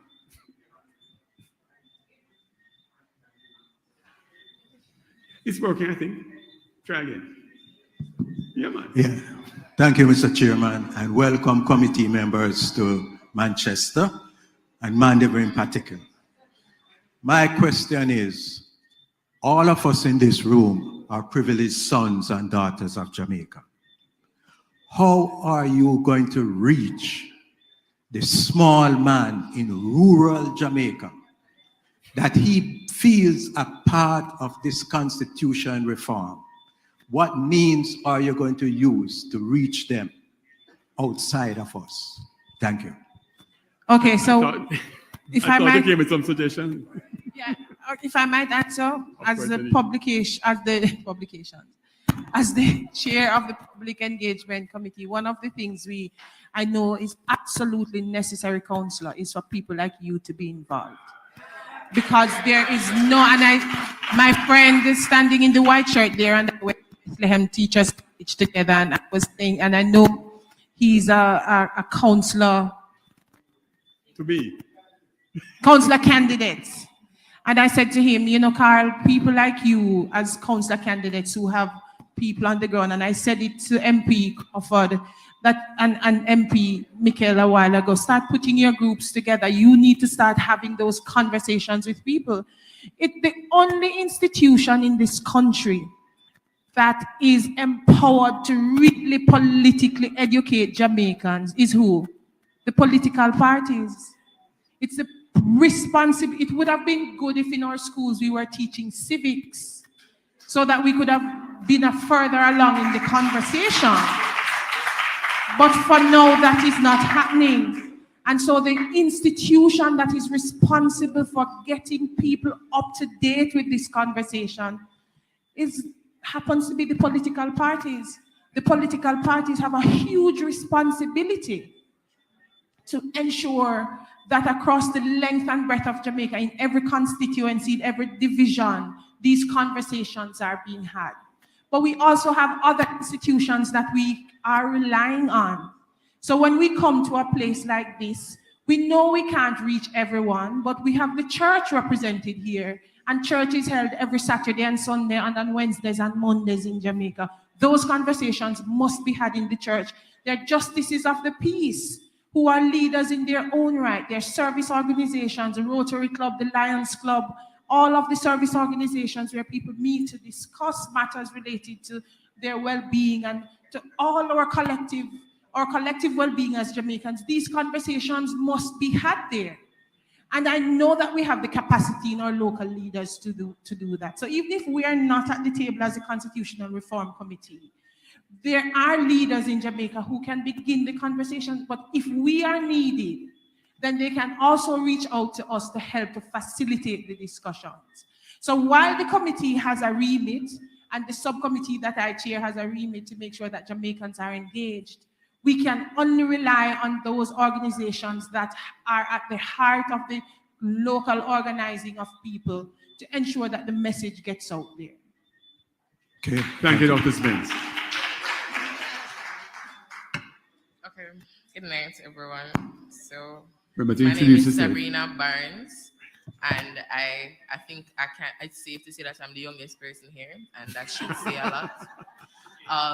And I don't think it's a joking matter, really, because I don't think persons of my age are actually interested in this, and they should be a part of the discussion. It was interesting that you mentioned a long list of persons that you would call to, but I never heard anything about high school students.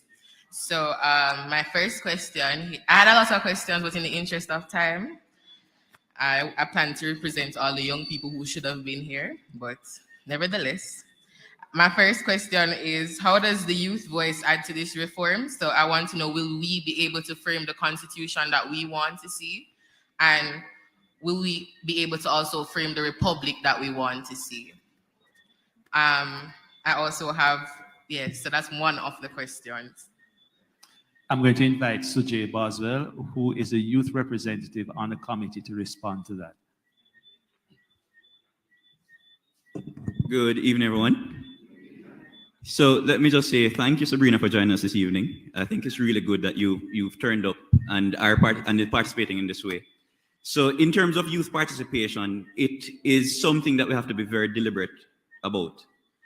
As you see, you've taken the initiative to be here, and there are a lot of young people who are apathetic about the process for many different reasons. And it's something that we have to acknowledge and appreciate for what it is.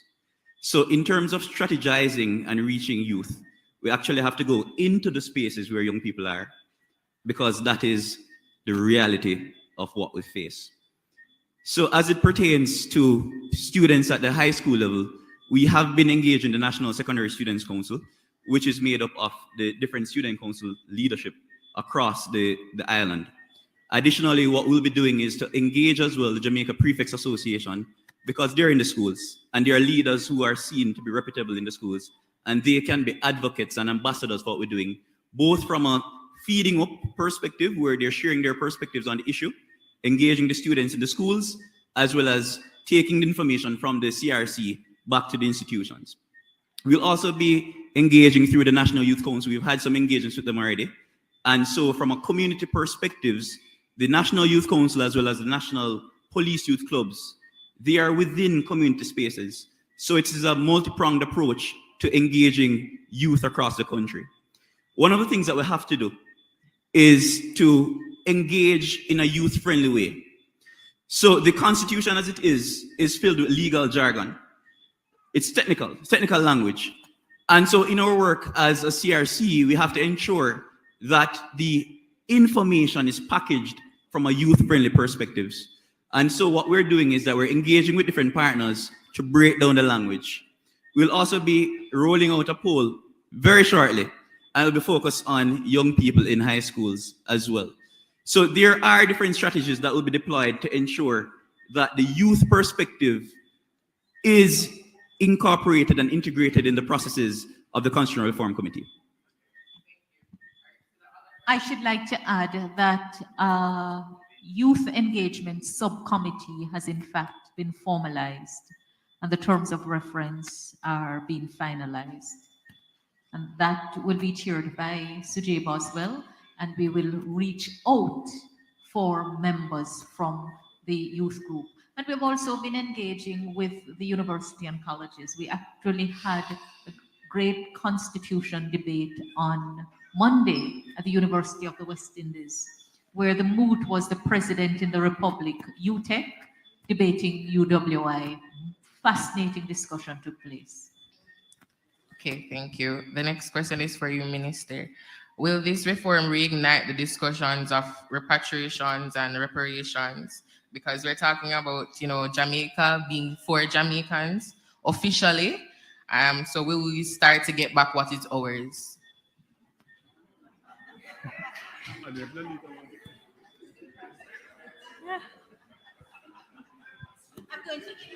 I'm going to invite Mrs. Lolita Davis-Mattis, who is the chairman of the National Council on Reparation. and her presence on the committee should tell you something. But it is my hope that yes, we will get back a lot, beginning with belief in self, that we are good enough, regardless of the color of our skin, that we're good enough. Belief in each other, that we can take decisions in our best interest. Belief in our integrity, belief in our humanity, that we can treat each other better. Because you see, once we start believing in ourselves and our own self-determination, then we can get back some of the more tangible things that I think have been stolen from us. This is a process, and we will have to determine collectively what it will mean to be Jamaican going forward, what we will stand for, what will be our values, what will define our Jamaicanness. Lalita? Thank you. Thank you very much for that very important question. And just to note that within the first couple of meetings of the committee, that we already have put that on the agenda, because there is a process towards reparatory justice that we're pursuing as we speak. So there's a national council, and the responsible Minister Olivia Grange announced about 2 years ago a policy that we're pursuing at this point. There are different machinations in that entire process, but it is also very much closely aligned to what we are doing now. That process started before, but it is very much an opportune time for us to engage. And I will also say that just from the perspective of reparatory justice, it's such an exciting time to be discussing republicanism within that context. You ask about whether or not we are going to get back what we want. No, the policy is speaking to a number of those issues. And remember too that that's also a CARICOM process. The National Council of Reparations is also still pursuing the issue of the apology from the monarch. Right, all those issues that we had discussed, those are not in abeyance at all. Those are actually being pursued concurrently with this process. So I really want to thank you very much for raising it, because it's a very important topic. Thank you. And then the last question for you again, Minister. What kind of republic do you envision for us as young people, and does this include us being sovereign? Include young people being sovereign?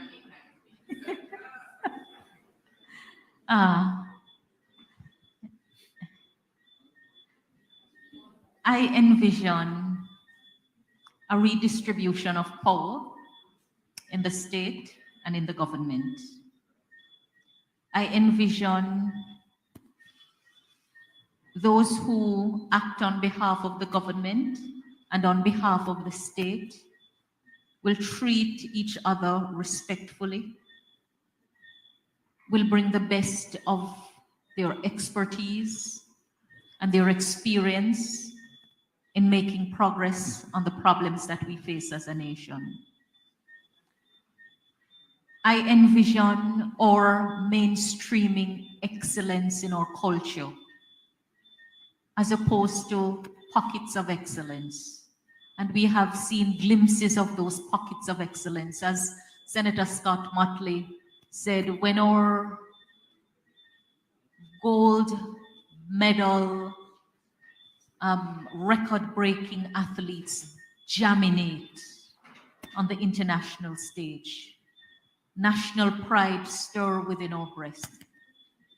I look forward to seeing all Jamaicans given an opportunity to realize their potential in whatever field.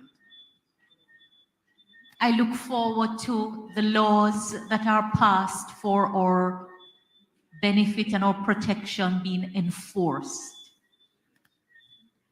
I look forward to a gentler, milder government, but a strong government, not an oppressive government. I look forward to our respecting each other more.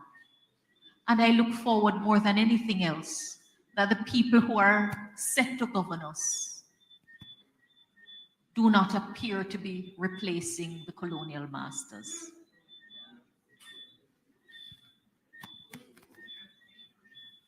I want to add to that. Out of this engagement, out of these discussions, I look forward to a republic where people will begin to participate in governance, to participate, to understand and pay attention to the laws which are being passed in the country, to understand that they have a duty to hold the members of parliament and their representatives accountable. I want to see a republic where the members of parliament will go back to their communities and discuss what they are doing in parliament, not just go to parliament to talk about their constituencies, but when significant pieces of legislation are to be passed, that they have public discourse about what it means and the impact. I want to see a full and total engagement where democracy can actually exist because the citizens' participation is paramount and they will understand that. One more thing. I also look forward to a machinery of government that serves its internal clients well. You only have to hear the grievance of people in the public sector about their experience within government. And if you can't serve each other well internally in government, chances are you're not going to serve those who are external to government well.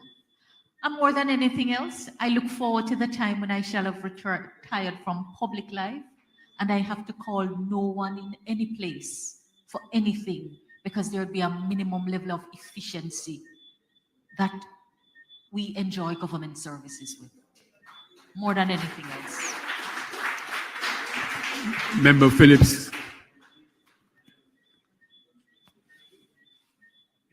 Thank you. Just two things, and the first one is related to Auntie Sonia, because part of the issue of why, as a parliamentarian, too, that I want to see the change is that there are some of us in parliament that refuse to say the prayer. Yeah? Because there's a section of the prayer that speaks about the maintenance of true religion and justice, the safety, honor, and happiness of the king, the public weal and peace. And I'm not going to pray to no king. Yeah? So I'm a Christian, so I'm not praying to no king. Yeah?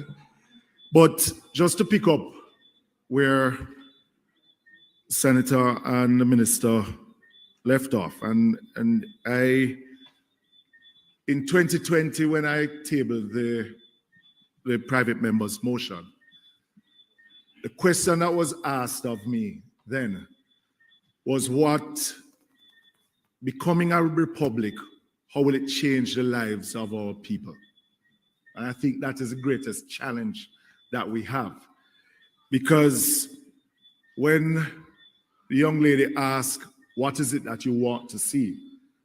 Some of those aspirations are things that we don't need to become a republic to actually see those things.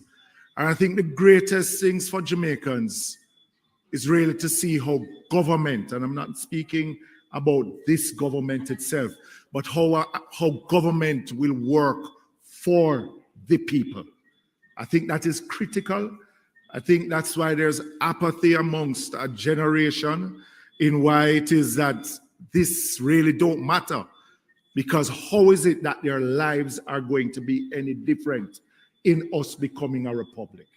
So I think that is, we need to not only explain the importance of our own identity, but as a parliament, as a government, how it is that we're going to change our ways to ensuring that we serve the people for what it is that they want. That's a point. Thank you for those points. Ladies and gentlemen, Michael has reminded me of something. We must set some offices high above political partisan tinkering. And I strongly believe that we have to move to depoliticize the civil service. Because, let me tell you, using extreme examples, if people are placed in the civil service based on their partisanship, you can have one of two things on the extreme happening. When your party is not in power, you'll say, I'm not doing anything to make the party in power look good. That's one extreme. Or you may find on the other extreme, I don't have to do anything because my party is in power, nobody will fire me. It's really in our best interest that sensitive appointments be placed in the office of president, which would sit above the political offices, and that we move to safeguard sensitive appointments because of the impact that the functions and powers to be exercised will have on the people. Thank you, Minister. Good evening, everyone. Minister, members of the committee, moderator, MPs. Referendum that we had was highly politicized, and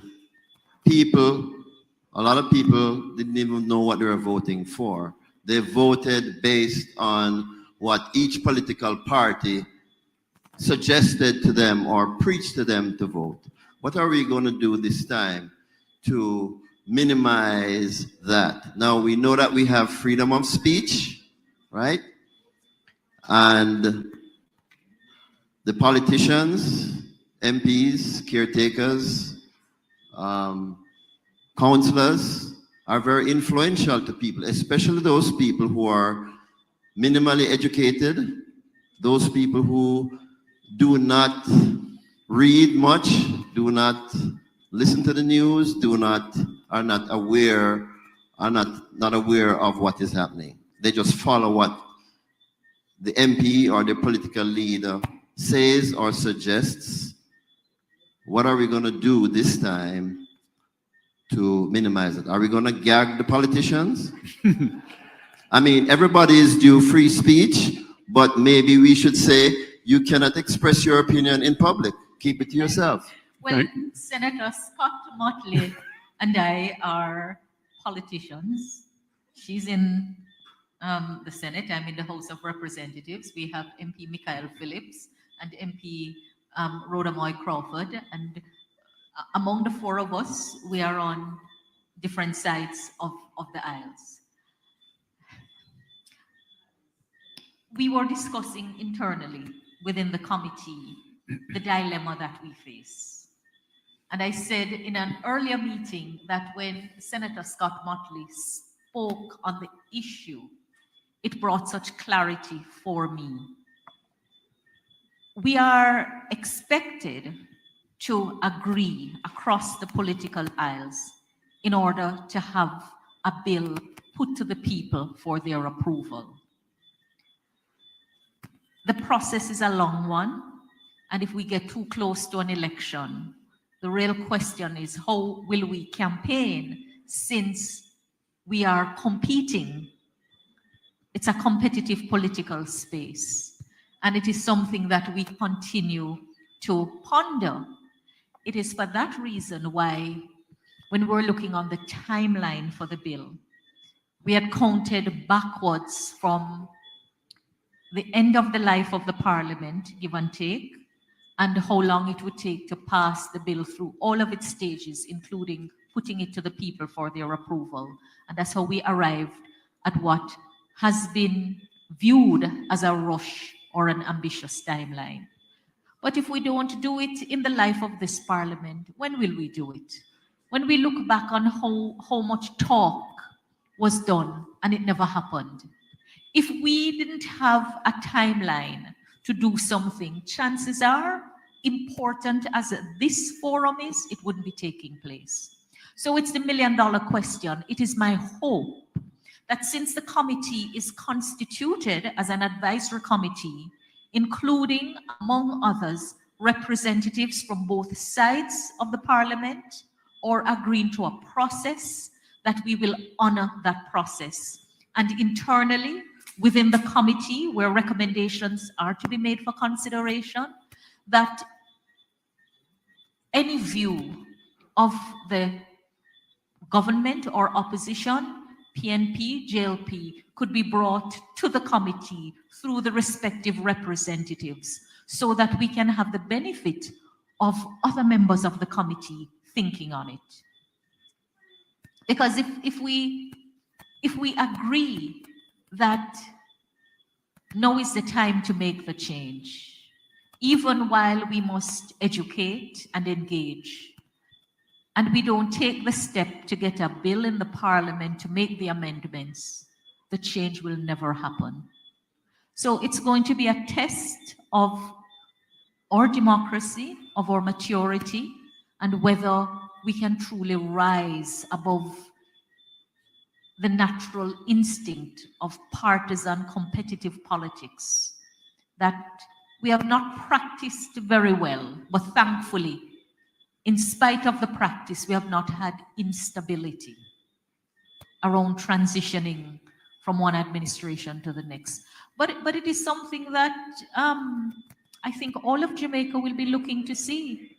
I certainly know that I am proceeding in faith, because if you don't believe something can happen, it will not happen.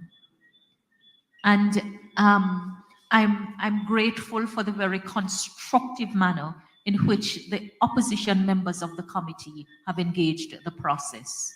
But I also recognize that all of us have constituents that are bigger than the space of the committee, and sometimes things happen that we have no control over. But it is my hope that not just good sense, but better sense will prevail, because we have too many examples of how not to do it, and very little example of how to do it. But I do believe that we are capable. Senator? The other comment is that if the referendum, the result of the referendum is that we form a republic, that I would like to suggest that as the form of the republic is decided upon, that one of the pieces of education papers that you put out to the public is a comparison between what our format is and what the format of the United States of America is. Because a lot of us have either lived in the United States of America, or we watch a lot of TV programs, CNN and so forth, and we are somewhat familiar with that system. So if we make a comparison with that system, I think it will be a lot easier for a lot of people to grasp what it is that our system is to look like.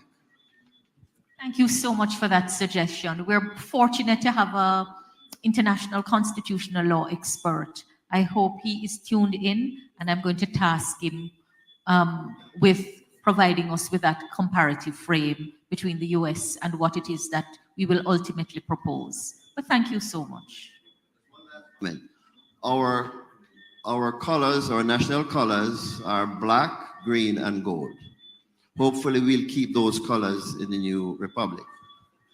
I can't see how Jamaicans would agree to change that when we have been dominating and dominating, and the flag is so identified with us as a people. Okay.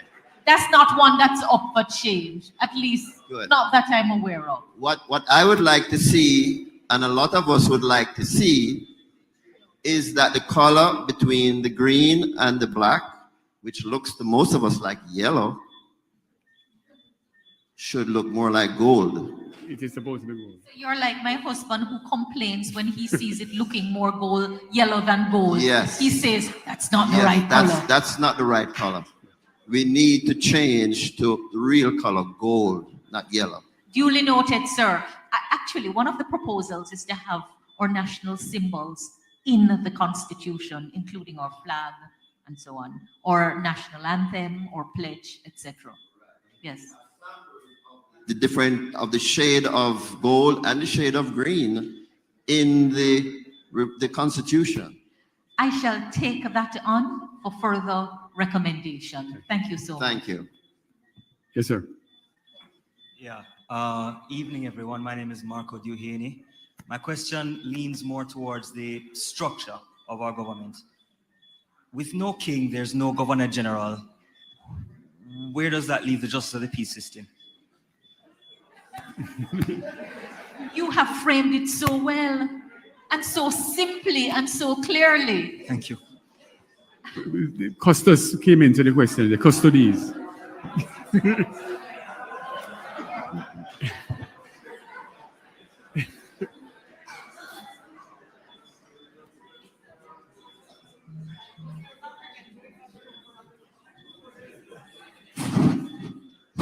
Justices of the peace are created by our own legislation, by our own laws, and they will continue.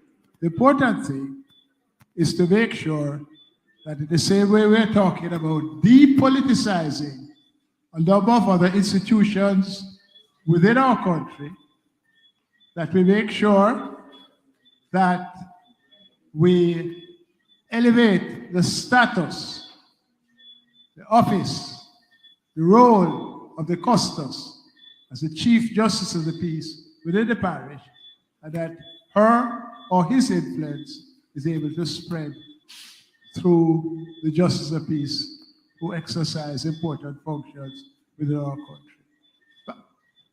You want to say something else? Yeah, one last question. Will they answer to the president, or will they be their own autonomous body? Well, you know, one of the things we need to do is to make sure that we really establish a job, the office of president, in a way that it commands universal respect.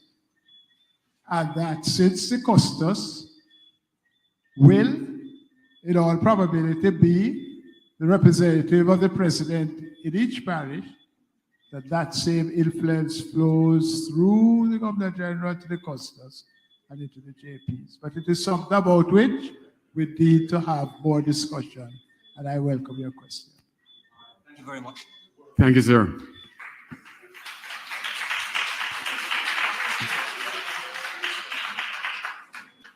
Good night, everyone. My first question is, what is the proposed timeline? Sorry, it didn't give us a name, you know. Sorry. My name is Carl Smith, councillor candidate. What is the proposed timeline for getting all of this done? Just let me read through the questions and then we can answer. What are the anticipated roadblocks in getting this done?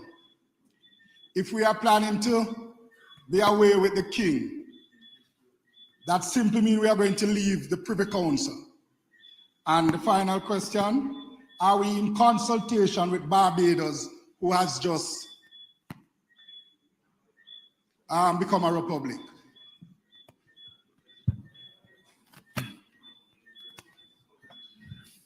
When we formally began the work, we'd set out in the terms of reference, we'd agreed in the terms of reference to a timeline for tabling the bill by or on May 30, which would be another 2 weeks.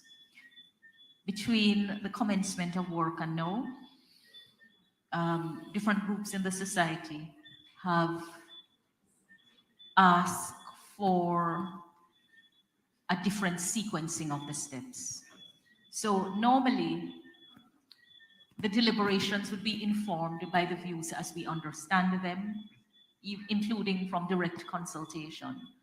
But the major part of the education would have been focused on the bill itself that the people would have to vote to approve. A long group of persons have questioned whether that is a process that we should take. Where we are now, accepting that engagement with the public is important, and also educating the public about what is in the Constitution, what it is that we propose to change, and also hearing from the public what their views are. We've suspended the timeline to then make an assessment of what the process of engagement will yield. We will not be able to correct the lack of education in a single year, or even the timeline that is proposed. I know to Ms. Allen asked, as part of what you're asking, why rush? And I thought to myself, it's interesting to hear a perspective that says trying to implement recommendations made 30 years ago would be regarded as a rush. But I think the other part of it is really, know that you have told us what you're going to do. Give us some time so we can think it through. The goal is to do this work before the life of this parliament comes to an end. And if that is to be done without our getting in the crosshairs of election, then we will have to table a bill sooner than later, because of the time that it will take to go through the process to meet the requirements of Section 49 of the Constitution, which sets out the process for amending the Constitution, and also the holding of a referendum, meaning taking the vote of the people to approve the bill that would have been passed by Parliament. Thank you. The second question was, what are the anticipated roadblocks you're seeing? I think people have been trying to wrap their minds around the phasing of the work. Some want everything to be done at once, and there are also a number of points of grievance in the society that people want to be heard on. And when we hear, we realize that there are real issues to be addressed, but they are not real issues for this particular process of amending the Constitution, ultimately with a view to putting a new Constitution together. I think there are some, Nadine, you want to add to any of the anticipated roadblocks that you see? Yeah, I think, Carl, one of the thanks, Minister. One of the things that we have talked about is, and I particularly, and I think other members of the committee have talked to the Minister about really engaging the Ministry of Education about putting civics back into schools. And I hear that there are some schools that teach civics. But we need civics to be substantially developed, and our young people need to be taught how it is that we engage this process of the Jamaican democracy, you know? So I think that is one of the realities that we have come to terms with. I think the other thing is we have to pay attention, if it is, for me, if it is that we are, so this referendum demands, I think, that both political parties be on the same team, right? Singing from the same hymn sheet, saying the same thing. If both political parties don't, we are not going to have a successful referendum. And a successful referendum for me is one where, as a nation, we agree that we want to be a republic. So to me, that for me is a huge issue. If both political parties are on the same team, then this is something that can be done easily. Easily. Because as I said to you, Carl, I've lived here long enough to know that if our members of parliament want to get this knowledge into the minds of the people, this can be done just like that. But again, I think for me, that's the biggest roadblock. The lack of education around who we are as a people and our political institutions, and the kind of tenuousness of our politics. And I think in regard to tenuousness of our politics, I sincerely hope that Mark and Andrew are sitting quietly and listening and recognizing that the responsibilities of leadership that they bear are very heavy now, and that neither of them can put the question of their perceived legacy in front of the interests of the Jamaican people. So if I could just, 3 words, ignorance has to be addressed. It's one issue, apathy, and the need for unity. The third question, thank you. If we are planning to leave the king, are we prepared to leave the Privy Council? It's a question that we will have to confront head on. One of the reasons why the issue of which final court is not being, well, 2 reasons why the issue of which final court is not in this first phase of the reform is, 1, the process to change that does not require a referendum. And secondly, there is no consensus at this time. There are options on the table, and we will have to work and hear the views. The opposition have made it very clear what their preference is. I have indicated that I come to the table with an open mind. Jamaicans have been expressing their views, and the opinions are divided on the matter. But we will have to deal with this issue head on, and that is to come in the second phase of the work. I want to answer that, because this is probably the greatest bone of contention between the opposition and the government. The Privy Council is part of the whole process of colonization, in my view. And if we are going to become a republic, we have to have a total disconnection. The Caribbean Court of Justice has been in existence for 18 years. Its judgments have been applauded by even the Privy Council itself. And former Prime Minister Bruce Golding, who was once against the Caribbean Court of Justice, has acknowledged publicly that he has looked at the judgments and he holds them in high regard. We have contributed to this court. We paid over 27 million US to ensure that the court would have financial stability.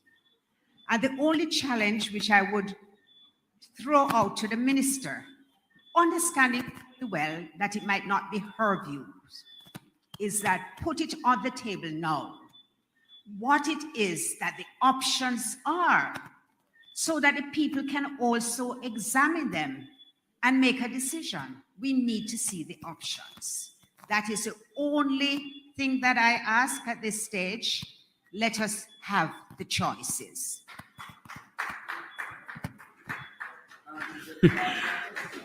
I thought you were the final a while ago, Mr. Smith. So let me just say that that was an echo. It's interesting. It's really interesting that just on the weekend, I listened in to one of the many fora convened to discuss the issue. And the overwhelming view in that forum was that the Privy Council should be retained. So let's just say that the form in which we use the Privy Council at this time as a judicial committee cannot be the form that we use the Privy Council going forward, should we continue to use the Privy Council until such time. I can put it no higher than saying that this is a matter that we will have to discuss frontally. The other option for consideration is a final court for Jamaica. And we will have to ask and answer, how are we going to finance it when there are issues around the current justice system, when we have already invested so much in the CCJ. But let me tell you what is clear, and I can only speak for myself at this time. I absolutely take offense that we need a visa to utilize the Privy Council. And I think the government formed in the name of His Majesty King Charles III King of Jamaica should reconsider this issue until we make our determination. I really think it's objectionable.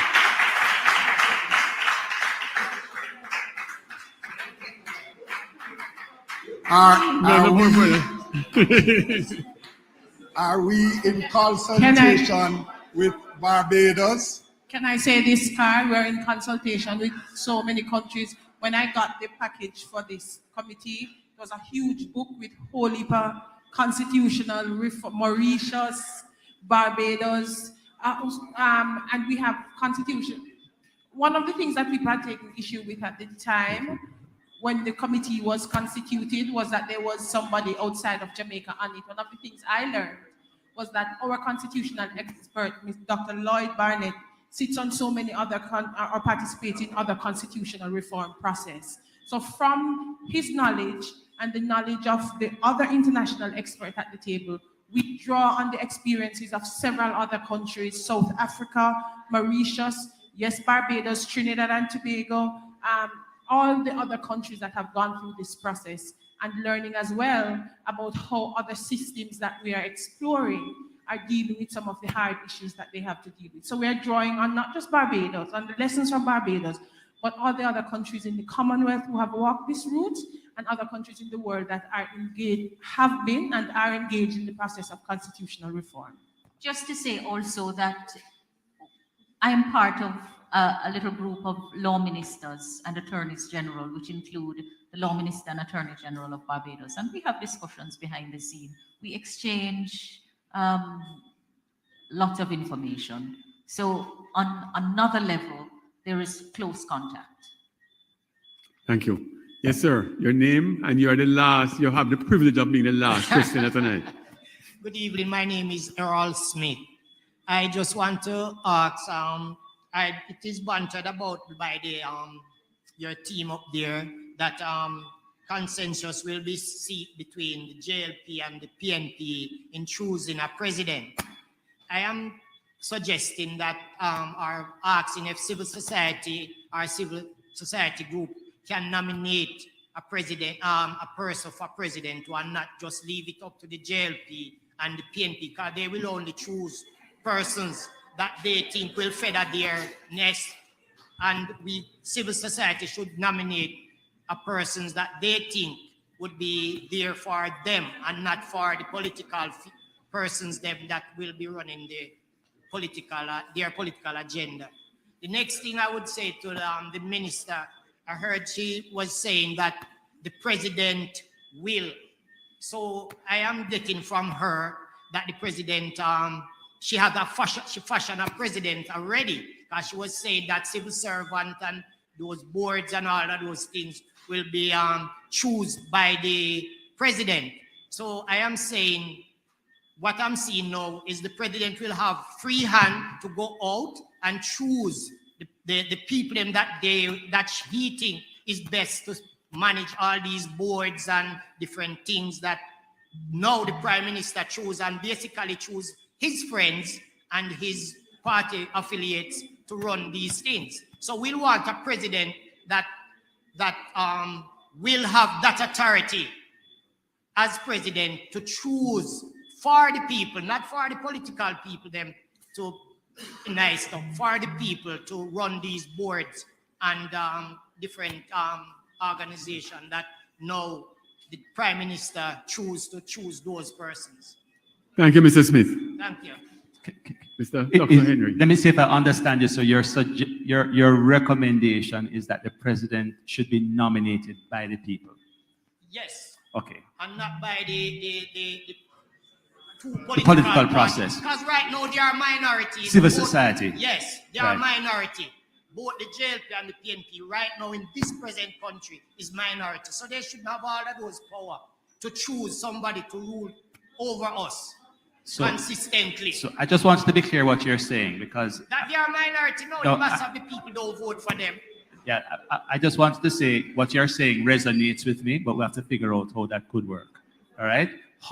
The second thing is you were saying that that president should be able to make appointments in sensitive areas of governance? Because what the minister was saying, that when she has a concern about the civil servants and the different boards, she was saying that the president will have those authority. So therefore, she already fashioned that president will have power.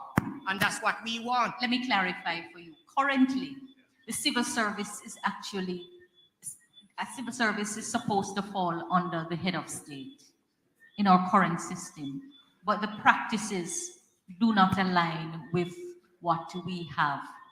I'm pleased to say that where we were 10 years ago, even 7 years ago, is not where we are today around populating public bodies, the boards of public bodies.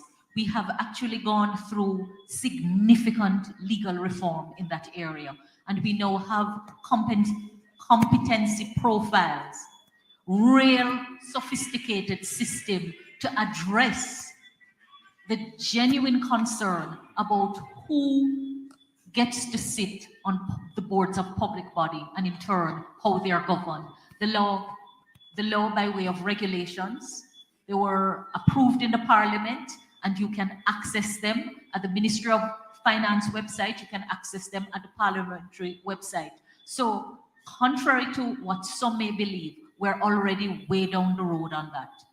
In respect of sensitive offices, it's not just the wide civil service alone, but there are also other important offices. Just to link back, Ms. Allen, you said you wanted to hear what the Chief Justice had to say on the proposal and the group, but the judicial branch of government is actually separated from the executive and the legislative branch. And in the normal course of things, honoring the separation of power, a Chief Justice doesn't get involved in the lawmaking process. After the law is passed, or the role of the judiciary and the Chief Justice as head of the judiciary would be to interpret the law, and in particular, to determine whether the law is consistent with the Constitution. So that's a learning point that I think everyone needs to be aware of. The judiciary does not get involved in the lawmaking process because that would be a clear violation of the separation of powers doctrine as we have it, separating the judiciary on one hand from the legislature and the executive on the other hand. But sir, I hear you about the people having a say. And I think more than anything else, in choosing the president, not just the JLP and the PNP.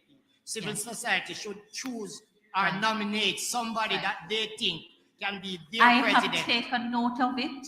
While everyone is raising their questions and their suggestions, I have been noting them. And of course, the forum is on record. But thank you so much for sharing your views.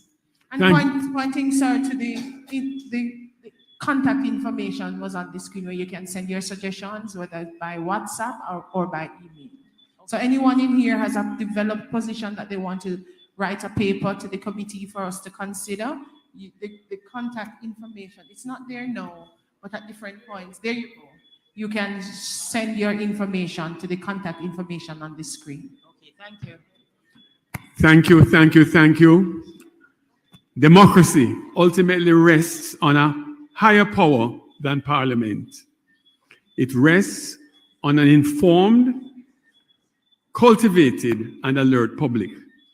The members of Parliament are only representatives of the citizens. They cannot represent apathy or indifference.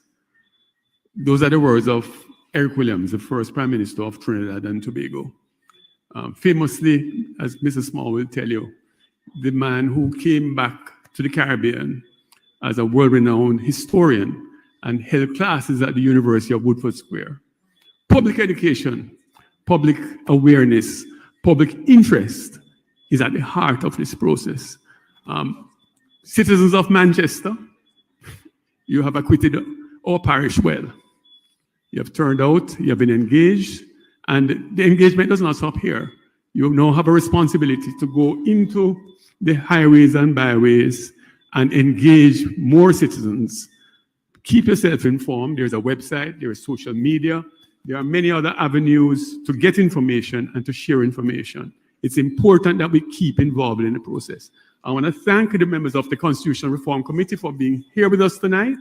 It's hard work. It's a trek back to Kingston. They'll be sleeping on the bus, but it's part of the work. Oh, importantly, I'm told to remind you there are refreshments at the back of the room. We didn't bring you here and not give you a little food and beverage. So thank you for an engaging evening, and the work does not stop here. Thank you so much.